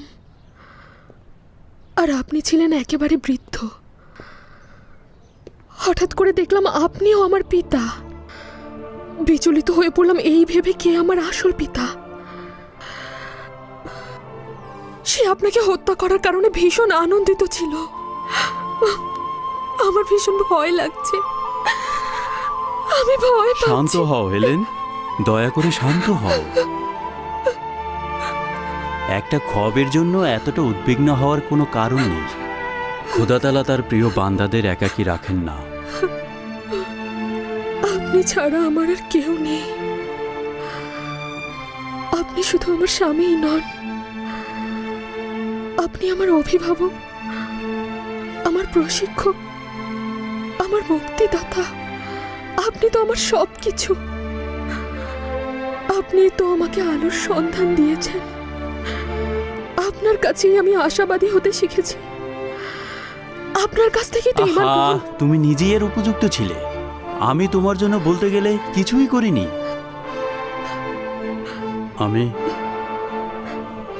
আমি তোমার জন্য গর্বিত।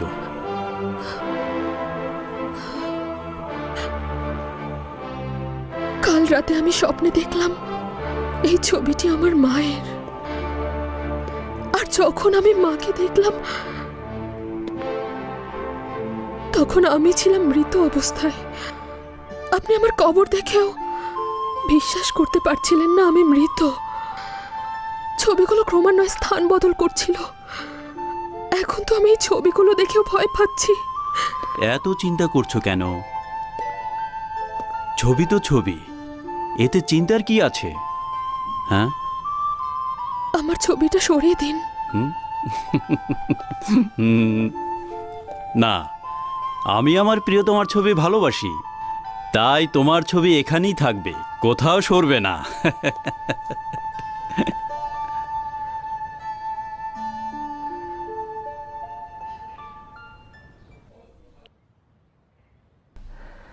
আমরা সংখ্যা খুবই নগণ্য, তবে আমাদের উচিত এই স্বল্প শক্তিকেই কাজে লাগানো এবং দিনের পথে আমাদের আরও অধিক প্রশিক্ষণ নেয়া। হজরত ঈসা মসীহর দিনের প্রতি লোকজনকে আরও বেশি আকৃষ্ট করানো। আর কতদিন দিনের পথে লোকদেরকে দলে দলে মেরে ফেলা হবে? আমরা আর কতদিন নীরব থাকব? আমার বিশ্বাস হচ্ছে যে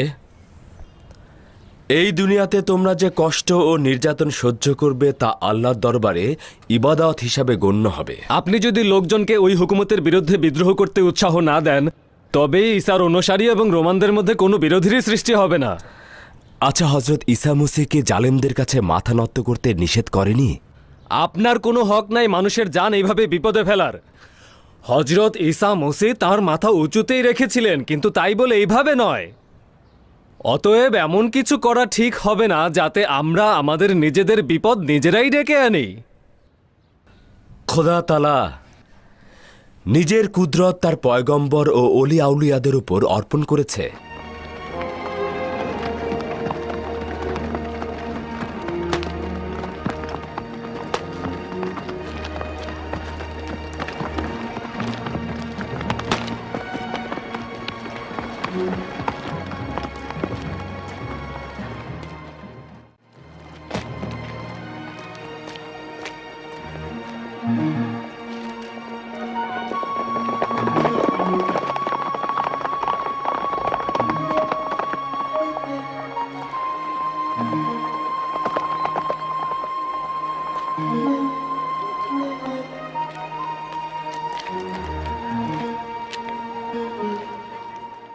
নিঃসন্দেহে এটা বলা যায় যে অত্যাচারীদের কুদরত শয়তানের কুদরত, ইলাহির কুদরত নয়।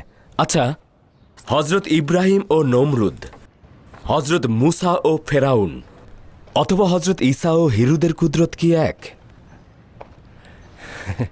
সালাম খোদার আউলিয়া। সালাম, খোশ আমদেদ গালুজ। খোদা আপনার সহায় হন। আমাদের নেতা ম্যাক্সিমেলিয়ানুস কি করছেন? তিনি তো আমাকে এখানে পাঠিয়েছেন, বলেছেন আপনার অবস্থানের কথা ফাঁস হয়ে গেছে, যত দ্রুত সম্ভব আপনার এখান থেকে চলে যাওয়া উচিত। তার মানে বিপদ তো একেবারে কাছাকাছি। জনাব ম্যাক্সিমেলিয়ানুস অযথা হুঁশিয়ারি করেননি। জলদি করুন, সময় অপচয় করা ঠিক হবে না।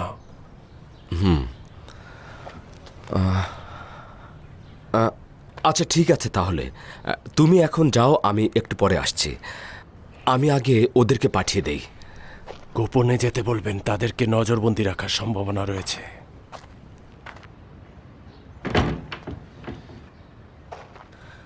ভাইরা আমার, এই মাত্র খবর এসেছে এই জায়গাটি আর মোটেও নিরাপদ নয়। আমাদের সবাইকে অতি সত্বর নীরবে এই জায়গাটি ছেড়ে চলে যেতে হবে। 3 দিন পরে শহরের বাইরের কবরস্থানের পাশে আমরা সবাই মিলিত হব। এখন আপনারা যান।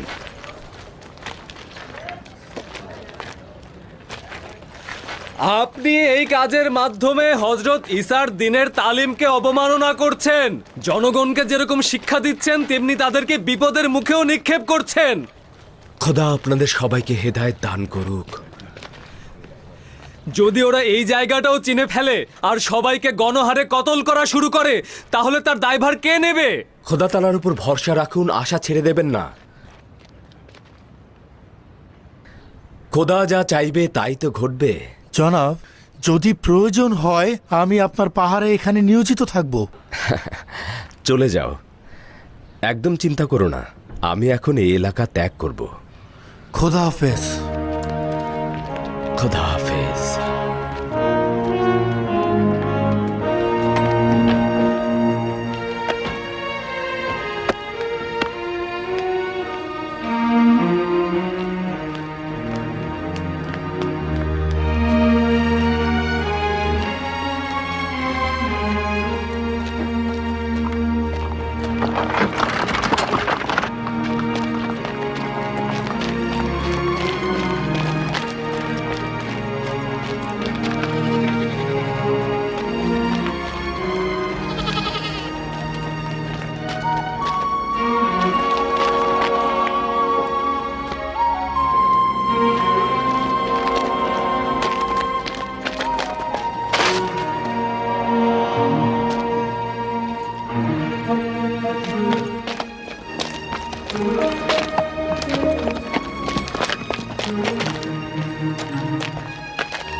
এখানে কি চাচ্ছি তোর গুপ্তচর? আমি শুধু এদিকটা অতিক্রম করছিলাম মাত্র। আত্মে বকিস না। আর একবার যদি এখানটায় দেখি তাহলে জান নিয়ে ফিরতে পারবি না। যা যা।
কি খবর ম্যাথিউস?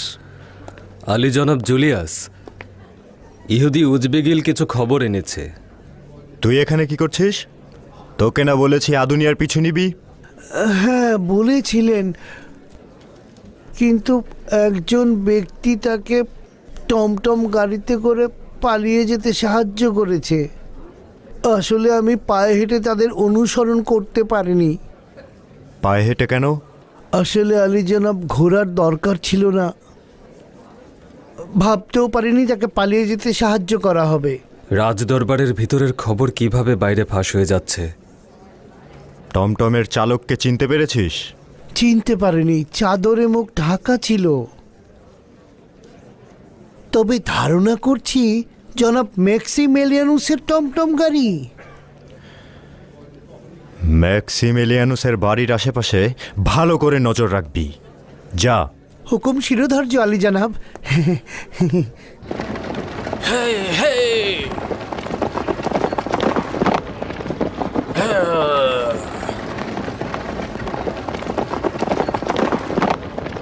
সূর্যাস্তের পূর্বেই শহরে ফিরতে পারবো, চিন্তা করবেন না, এখনো অনেক সময় রয়েছে।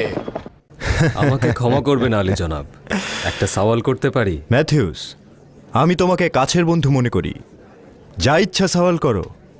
আপনার ও ম্যাক্সিমিলিয়ানুসের মধ্যে কবে থেকে সংঘাত শুরু হয়েছে?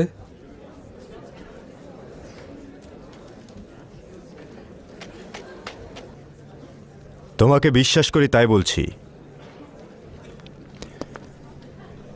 আমি বছরের পর বছর হেলেনের প্রতি আকৃষ্ট ছিলাম, আর সেটা ডিওক্লেটিয়ানুসও জানত। কিন্তু তিনি ম্যাক্সিমিলিয়ানুসকে দেখার পর তার কন্যাকে তারই সঙ্গে বিবাহ দিয়ে দেয়। আমি সেদিন থেকেই সিদ্ধান্ত নিয়েছিলাম প্রমাণ করব ম্যাক্সিমেলিয়ানুস হেলেনের উপযুক্ত নয় এবং সে খেয়ানতকারী। আমি এটা প্রমাণ করব।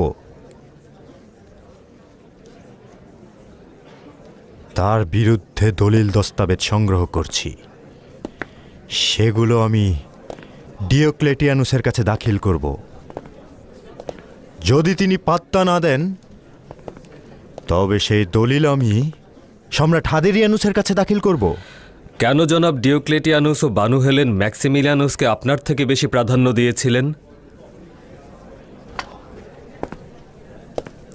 এটা তার প্রভাব বিস্তারের সুবিধার জন্য। ম্যাক্সিমিলিয়ানুস রোমের বিচারক পরিবারের সন্তান, আর আমি রোমের প্রাচীন একজন সেনা অফিসারের সন্তান। আচ্ছা বলো তো, কে তার হুকুমত সবচেয়ে ভালোভাবে দেখাশোনা করতে পারত? দুঃখিত আলী জনাব। যাই।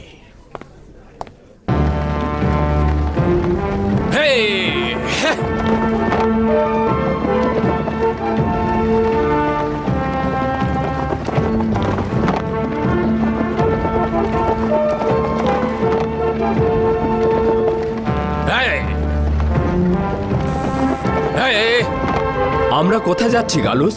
আপনার কিছুদিন শহরের বাইরে অবস্থান করা উচিত। এখানে এই জঙ্গলে একটা গোপন আস্তানা রয়েছে। আপনি কিছুদিন এখানে অবস্থান করবেন, পরিস্থিতি কিছুটা শান্ত হলে এবং রোমের লোক কিছুটা গাফেল হলে তখন ফিরে আসবেন। আমি আপনার জন্য প্রতিদিন খাবার নিয়ে আসবো। না, এখানে থাকলে আমার চলবে না।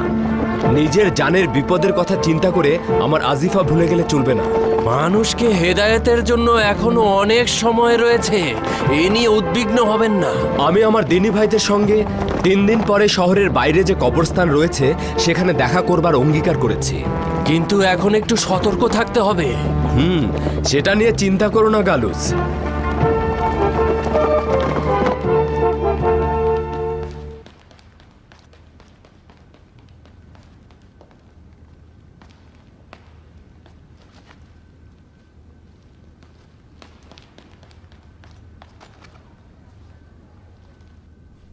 আমার কিছু কথা শোনা কি সম্ভব?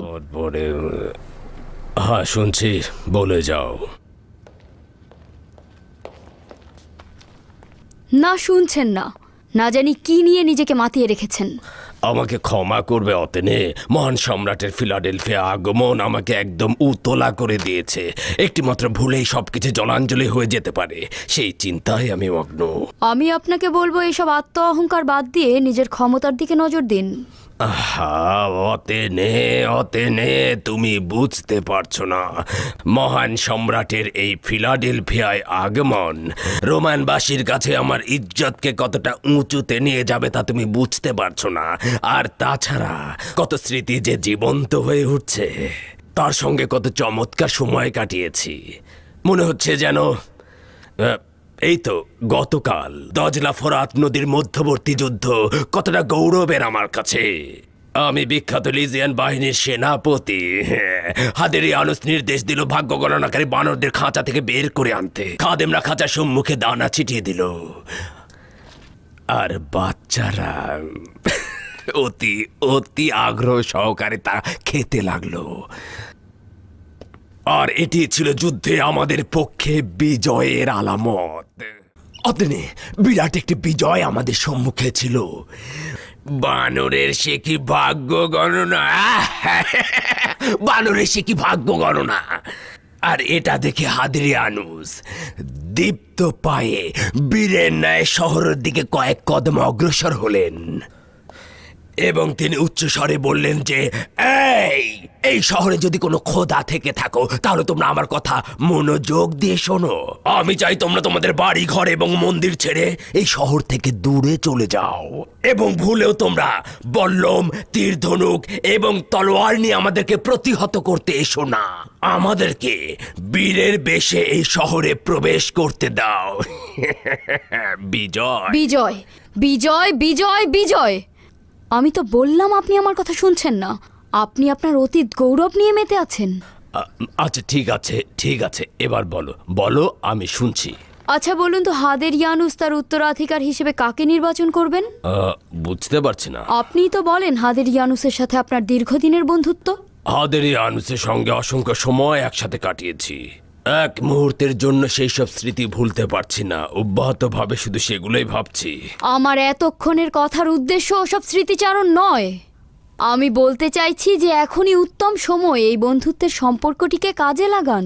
যেমন কিভাবে কাজে লাগাতে পারি? তাকে মনে করিয়ে দিন আপনার সঙ্গে তার পুরনো বন্ধুত্ব এবং আপনি তার জান নাজাত দিয়েছিলেন, সে যেন আপনাকে উত্তরসূরি নির্বাচন করেন।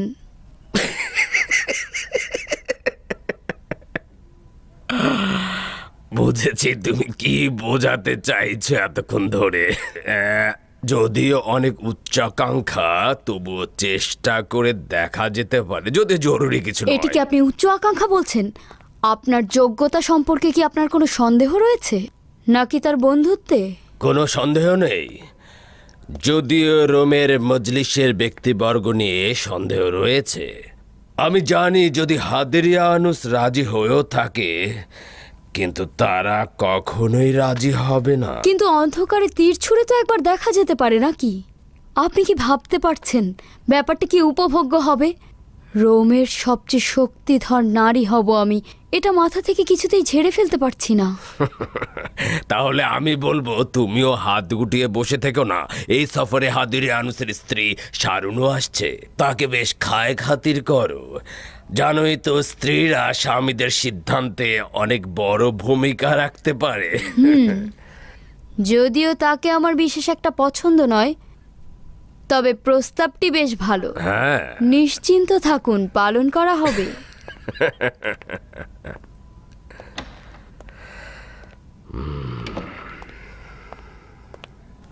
আলী জনাব জুলিয়াস।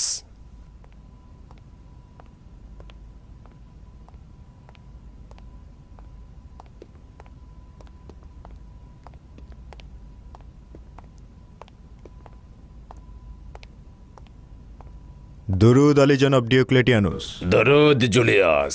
কোনো খবর আছে কি? জি আলী জনাব, আদুনিয়া পালিয়ে গিয়েছে আলী জনাব, আর তাকে পালাতে কে একজন সাহায্য করেছে।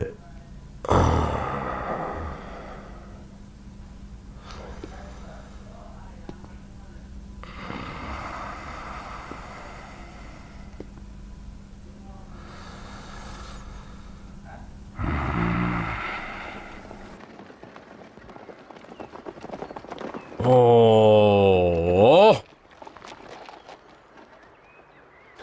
এখন নিশ্চিন্ত থাকুন জনাব আদুনিয়া।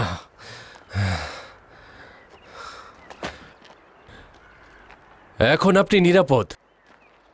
এবারই প্রথম নয় যে জনাব ম্যাক্সিমিলিয়ানুস আমাকে নাজাত দিলেন। পূর্বে অসংখ্যবার তিনি আমার জান ও মালের নাজাত দিয়েছেন। তাহলে তো শোনা উচিত কিভাবে।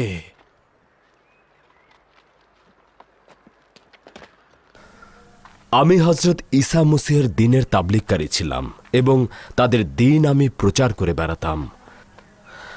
একদা রোমের সৈন্যবাহিনী আমাকে দিন প্রচার করা অবস্থায় গ্রেফতার করলেন। নিঃসন্দেহে একেবারে মৃত্যুর দ্বারপ্রান্তে পৌঁছে গিয়েছিলাম, কিন্তু জনাব ম্যাক্সিমিলিয়ানুস অত্যন্ত দক্ষতার সহিত আমাকে আজাদ করলেন। আর এটাই মূলত আমার তাওহীদে বিশ্বাসী হওয়ার মূল ভিত্তি। এভাবে দিনের পর দিন একে অপরের সঙ্গে বিভিন্ন বিষয়ে বাহাস করেছি আমরা। আমি অসংখ্য বিষয়ে তার কাছ থেকে শিখেছি। গালুস, তোমার মালিকের মর্যাদা বোঝার চেষ্টা করো। আমি তাকে খুব ভালোভাবেই চিনি। তাহলে তুমি তো নিঃসন্দেহে আমার চাইতেও বেশি ঘটনা জানো। আমি তখন গ্রিক গোলাম, তখন আমার বয়স 14 কি 15। জনাব ম্যাক্সিমিলিয়ানুসের পিতা আমাকে কিনে নিলেন। তিনি রোমের একজন বিখ্যাত বিচারক ছিলেন, সম্রাট হাদেরিয়ানুসের খুব ঘনিষ্ঠ লোক ছিলেন। আমি জনাব ম্যাক্সিমিলিয়ানুসের বাল্যকালও বেড়ে ওঠার সাক্ষী ছিলাম। তিনি অত্যন্ত মেধাবী ছিলেন। বিখ্যাত ব্যক্তিদের সান্নিধ্যে থেকে তিনি শিক্ষা গ্রহণ করতে পেরেছেন।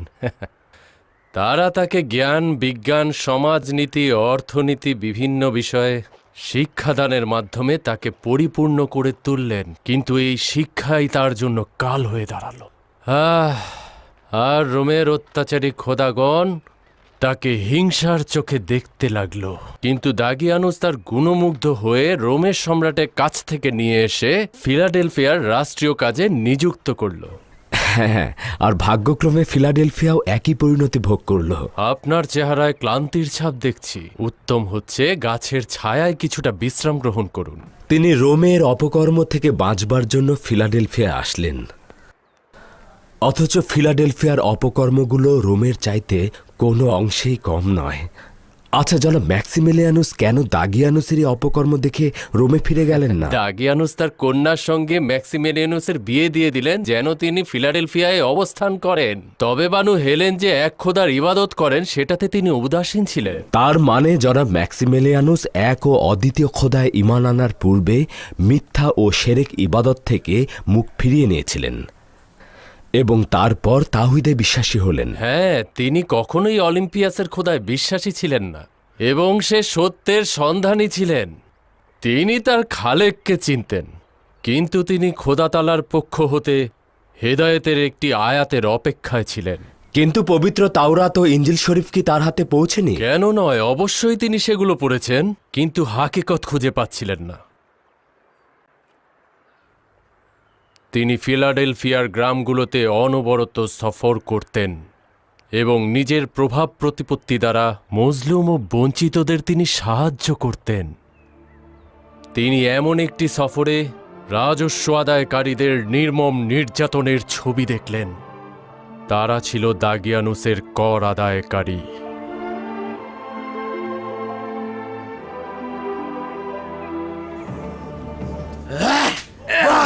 মুদ্রাগুলো কোথায় বল, বল আব্বাজান, তাকে ছেড়ে দাও, তাকে ছেড়ে দাও আব্বাজান, ছেড়ে দাও, সে মরে যাবে। তাকে ছেড়ে দাও, ছেড়ে দাও তাকে, তাকে ছেড়ে দাও। মুদ্রাগুলো কোথায় বল, সে মরে যাবে, সে মরে যাবে। মুদ্রাগুলো কোথায় বল। আসলেই নেই, থাকলেও জানের চেয়ে প্রিয় হতো না। তাকে ছেড়ে দাও, রহম করো তার উপর, সে জানে না। তাকে ছেড়ে দাও। সতর্ক থেকো, কোনো কিছু যেন লুকিয়ে না রাখে, বিন্দু মাত্র রহম করবে না। মারো, যতটুকু পারো সংগ্রহ করো, প্রত্যেকটা জিনিসকে ভালো করে দেখো, বিন্দু মাত্র রহম করবে না। মারো, মারো ওকে।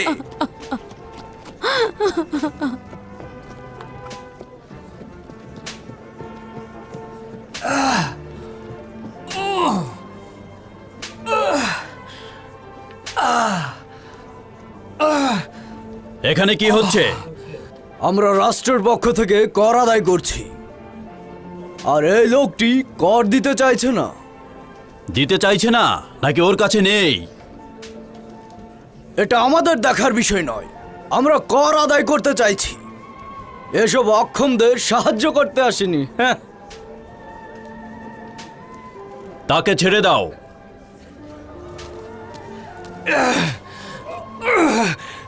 বন্ধ করো। কে আপনি আলী জনাব? একজন নগণ্য কর্মচারীর উচিত আনুগত্য প্রদর্শন করা, সওয়াল করা নয়। তাকে ছেড়ে দাও। আমি আলী জনাব ডিউক্লেটিয়ানুসের কর আদায়কারী কর্মকর্তা। আপনার কোনো ফরমান আমি মানব না।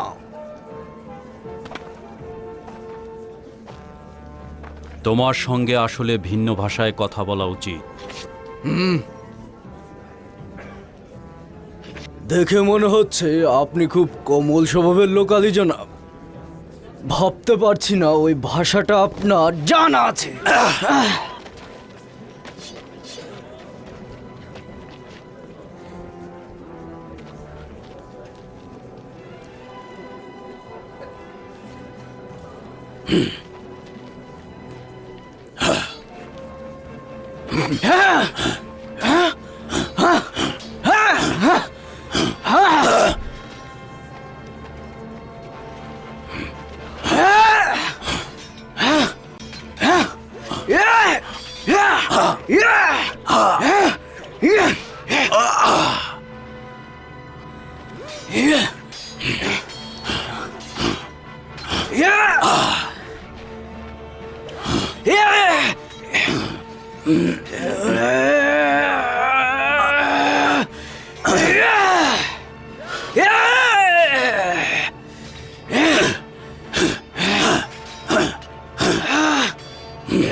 করো, ওকে কতল করো, কতল করো, ওকে কতল করো, ওকে কতল করো, কতল করো, ওকে ওকে কতল করো, কতল করো, কতল করো ওকে।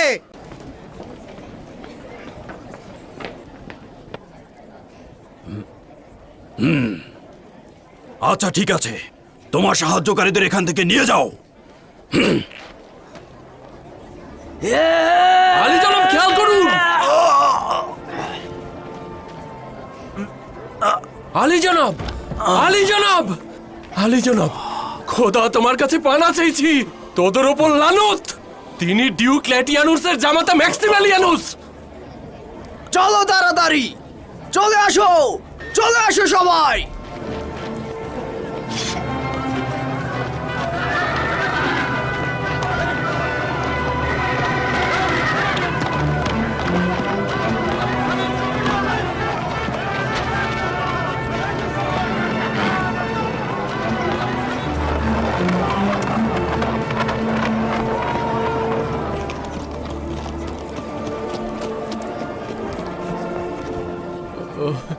আলী জনাব, আলী জনাব,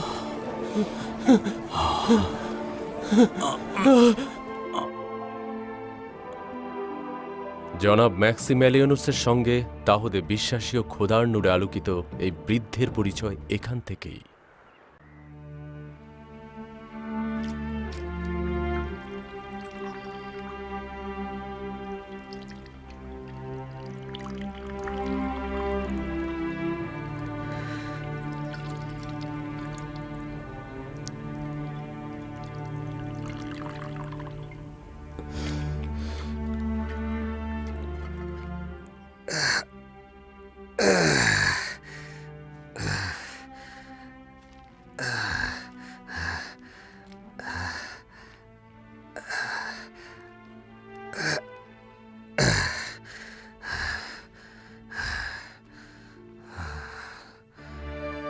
জনাব ম্যাক্সিমিলিয়ানুস গুরুতর জখম হলেন। ওই বৃদ্ধ ঘটনার জন্য নিজেকে অপরাধী ভাবলেন। মনে প্রাণে তিনি এর প্রতিদান দিতে চাইলেন। জনাব ম্যাক্সিমিলিয়ানুসকে আহত অবস্থায় ওই বৃদ্ধের বাড়িতে নিয়ে যাওয়া হলো। ওই বৃদ্ধ তার দক্ষতা ও অভিজ্ঞতা দিয়ে তাকে সারিয়ে তুলতে লাগলেন।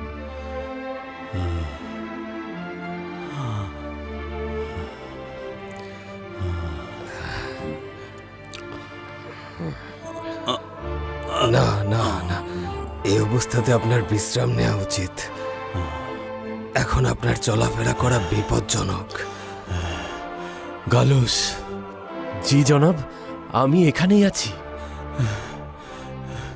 আমার অনুপস্থিতি হেলেনকে চিন্তিত করবে। আলী জনাব, আপনি চিন্তা করবেন না, আমি শহরে গিয়ে তাকে আপনার খবর দেব। আপনি বিশ্রাম নিন। ডেলমিখা ও ইউভানিসকে বলবে পরিস্থিতি যেন খেয়াল রাখে। যদি ডিওক্লেটিয়ানুস সাহল করে যেন বলে রাষ্ট্রীয় কাজে কিছুদিন শহরের বাইরে আছি। আদেশ শিরোধার্য, চিন্তা করবেন না। আমি খুব দ্রুতই ফিরে আসব। আপনি আলী জনাবের দিকে খেয়াল রাখবেন। এভাবেই জনাব ম্যাক্সিমিলিয়ানুস তাহুদে বিশ্বাসী খোদার আউলিয়ার সঙ্গে পরিচয় হল।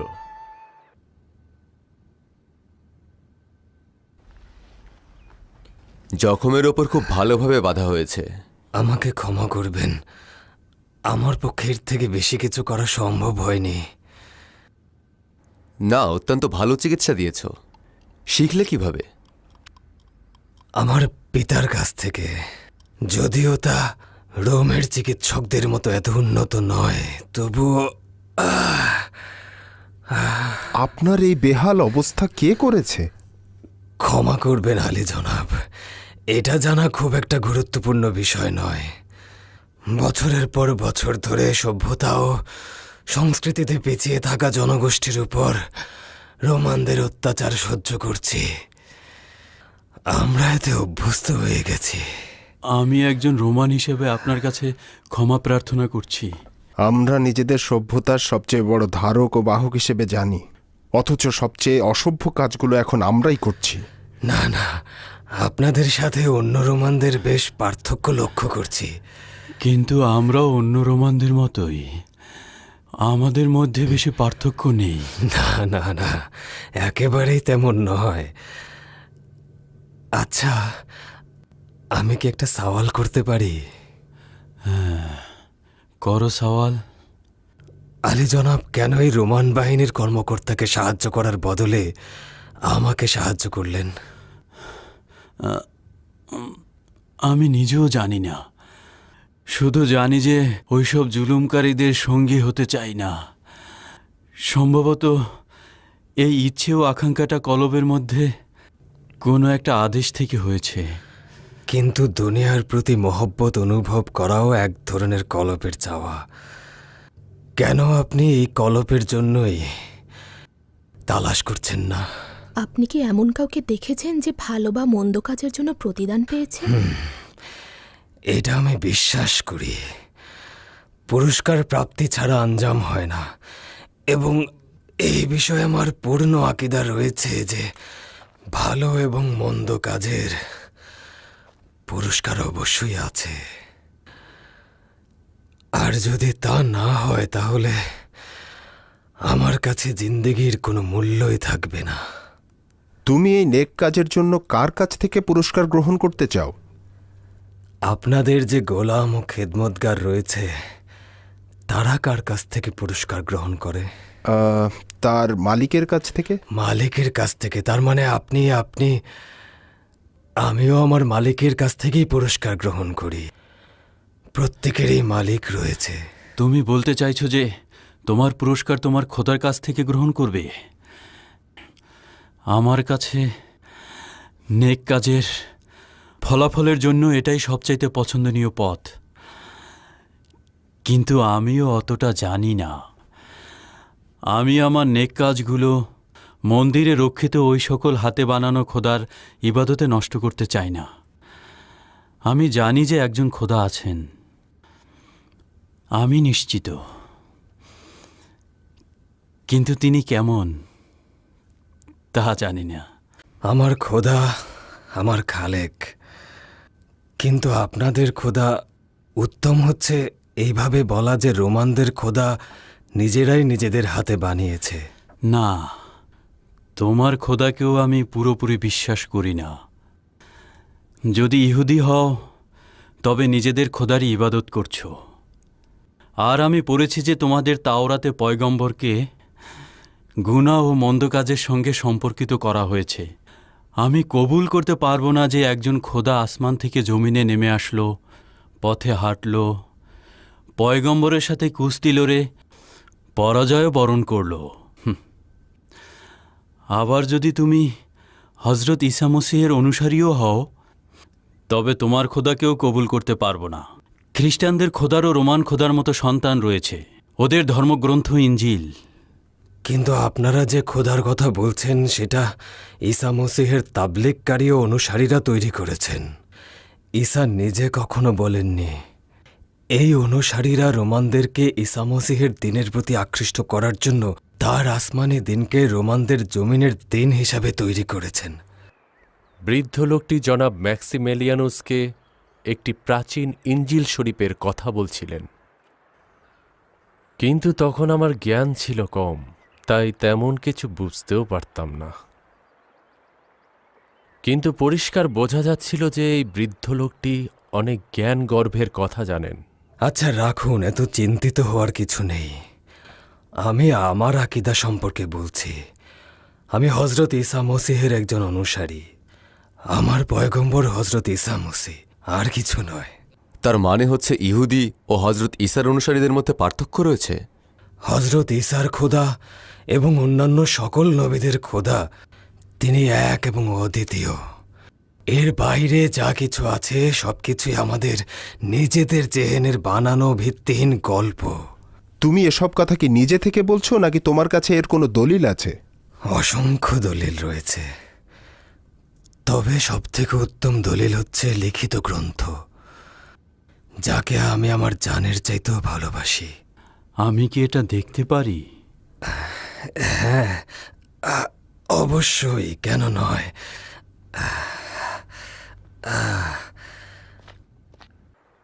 বৃদ্ধ লোকটি পবিত্র ইঞ্জিল শরীফ জনাব ম্যাক্সিম্যালিয়ানুসকে দেখালেন। তিনি সেটি শেষ না করা পর্যন্ত থামলেন না।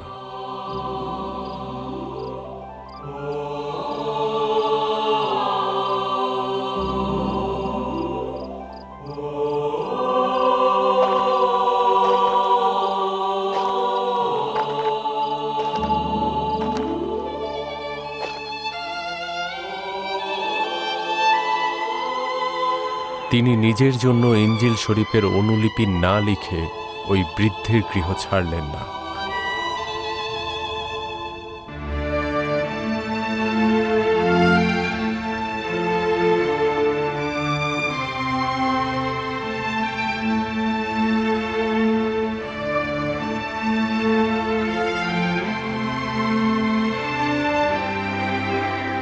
ওই ঘটনা ও পবিত্র গ্রন্থটি জনাব ম্যাক্সিম্যালিয়ানুসকে হজরত ঈসা মুসিহের দিনের দিকে ধাবিত করল এবং তার সাথে আমাকেও ওই পথে নিয়ে এলেন। গালুস, জনাব ম্যাক্সিমিলিয়ানুস সত্যিকার অর্থে মহান খোদাতালার একজন সাধক পুরুষ। তিনি আমাকে বলতেন, হজরত ঈসা মসিহে যা কিছু বলে গেছেন এবং বর্তমানে তার অনুসারীরা যা বলছেন তার মধ্যে পার্থক্য হল একটি বড় মোটা বৃক্ষের সাথে একটি ছোট চিকন গুল্মলতার যে পার্থক্য। কিছু কিছু ফুল দূর থেকে অনেক বেশি তার সুগন্ধি বিতরণ করে যায়। আশা করছি রোমানদের সঙ্গে আমাদের সম্পর্ক অটুট থাকবে। আলী জনাব, অনুমতি দিলে ইয়াহুদি গোষ্ঠীর পক্ষ থেকে কিছু উপহার দিতে চাই। অতি নগণ্য এই উপহার ইয়াহুদিদের পক্ষ থেকে মহান সম্রাট ও ডিওক্লেটিয়ানুসের জন্য বন্ধুত্বের শুভেচ্ছা স্বরূপ।